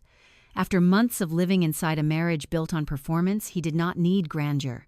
He needed clean lines, locked accounts, quiet rooms, and the chance to hear himself think again. Rachel and I helped him carry in boxes on a Saturday morning that smelled like dry leaves and chimney smoke. He had fewer things than a man his age ought to have after nearly 4 years of marriage. So much of what had once looked shared turned out to belong to Brittany, or to become too contaminated by memory to bother fighting over. We unpacked kitchen plates, coffee mugs, a lamp books, winter coats, framed photos, and a ridiculous old blender. Jason insisted still worked even though it sounded like lawn equipment. Rachel organized the pantry. I wiped down shelves no one had asked me to wipe because old habits die hard in women like me. At one point, I found Jason standing in the small second bedroom staring at nothing. "What is it?" I asked. He gave a faint shrug. "I was thinking this would have been a nursery once." The words hung in the room quietly. I didn't rush to fill the silence. Some grief deserves company, not commentary. After a moment, he exhaled and looked at me. I'm glad it's not. There was pain in that sentence. But there was truth, too. That was the thing about the months after Brittany. Truth hurt. It still does. But unlike lies, it hurt in the direction of freedom. The divorce moved through the courts more efficiently than I expected, partly because once the paternity test and financial records were established, Brittany's position weakened fast. She still tried, of course. There were claims about emotional distress, attempts to reframe timelines, suggestions that Jason had abandoned her during pregnancy. But the evidence was ugly enough and the marriage short enough that the legal path, while exhausting, did not become the endless swamp I had once feared. Brandon, as it turned out, vanished exactly the way men like Brandon often do when consequences become expensive. By the time legal notices and paternity realities caught up, he had become hard to reach then, not in a place to discuss things then functionally absent. Brittany had gambled on two men in different ways, one unsafe and one dependable, and in the end she was left with neither. I will admit something here that may not flatter me. There were moments when that fact satisfied something dark and human in me. Not because I enjoyed another woman's suffering, because she had built so much of her power on assuming decency would keep cleaning up after her, and for once it didn't. Still, satisfaction never lasted long. Real life has a way of humbling even your most justified emotions. There was a child at the center of all this, an innocent life born into confusion, secrecy, and collapse. Whatever Brittany had done, that baby boy had not chosen any of it. I thought of him more often than I expected, especially at night when houses go quiet and the moral mess of people's choices stops being dramatic and starts feeling sad. I prayed for him sometimes. I still do. Not as my grandchild. He isn't. But as a child who deserved a better beginning than the one the adults around him created. Jason's therapy changed him in ways I did not anticipate. At first I thought it would simply help him recover from betrayal. Help him name grief, shame, anger, and all the practical fear that comes with being financially manipulated. It did those things. But it also did something deeper. It gave him language for himself. One Sunday afternoon he came by for dinner, and Rachel was there too. I had made pot roast, mashed potatoes, and green beans, the kind of meal that feels like family even when family is still learning how to sit in the same room without bruising old places. We ate slowly, talking about ordinary things, weather, Rachel's office, politics, some pothole disaster near Jason's townhouse, my church choir's ongoing feud about Christmas music, normal talk, safe talk. Then out of nowhere, Jason set down his fork and said, "I used to think conflict was proof I was failing." Rachel and I both looked up. He gave a small, almost embarrassed smile. My therapist pointed it out. I spent so much energy trying to keep things smooth that I started treating my own discomfort like the enemy. If something felt wrong, I assumed the solution was to be more patient, more flexible, less reactive. I sat very still, because I knew exactly where he had learned some of that. Not from Brittany. From us too. From me. From the world we handed our children where goodness was too often confused with self-erasure. And now, Rachel asked gently. Jason stared at his plate for a second before answering. Now, I think conflict is sometimes just information. That sentence almost made me cry. Because there it was. Growth. Hard-earned, expensive, but real. He was getting his own voice back. Not the boy who called me from the grocery store. Not the husband Brittany had curated into passivity. Something newer. A man sobered by pain, less eager to please, more willing to trust what discomfort might be telling him. Rachel changed too, though people rarely notice the silent strong ones when family storms pass. She had carried more than either of us fully acknowledged evidence, gathering practical support, emotional steadiness, that impossible role daughters so often fill when the men in the family are breaking and the mothers are trying not to. One evening after Jason left, I found her standing at my sink, rinsing coffee cups. "You were brave," I said. She didn't turn around right away. I was angry. Those aren't opposites. That made her smile. Then she looked at me over her shoulder and said, "You were brave too, Mom." I almost argued. Not because I didn't understand what she meant, but because the words still felt too noble for what the experience had been. Courage sounds cleaner than reality. Reality was messier, shaking hands, lost sleep, guilt, fear, second-guessing, and the knowledge that telling the truth might cost me my son forever if it went wrong. But maybe that is what courage actually looks like at my age. Not fearlessness. Just refusing to let fear make the decision for you.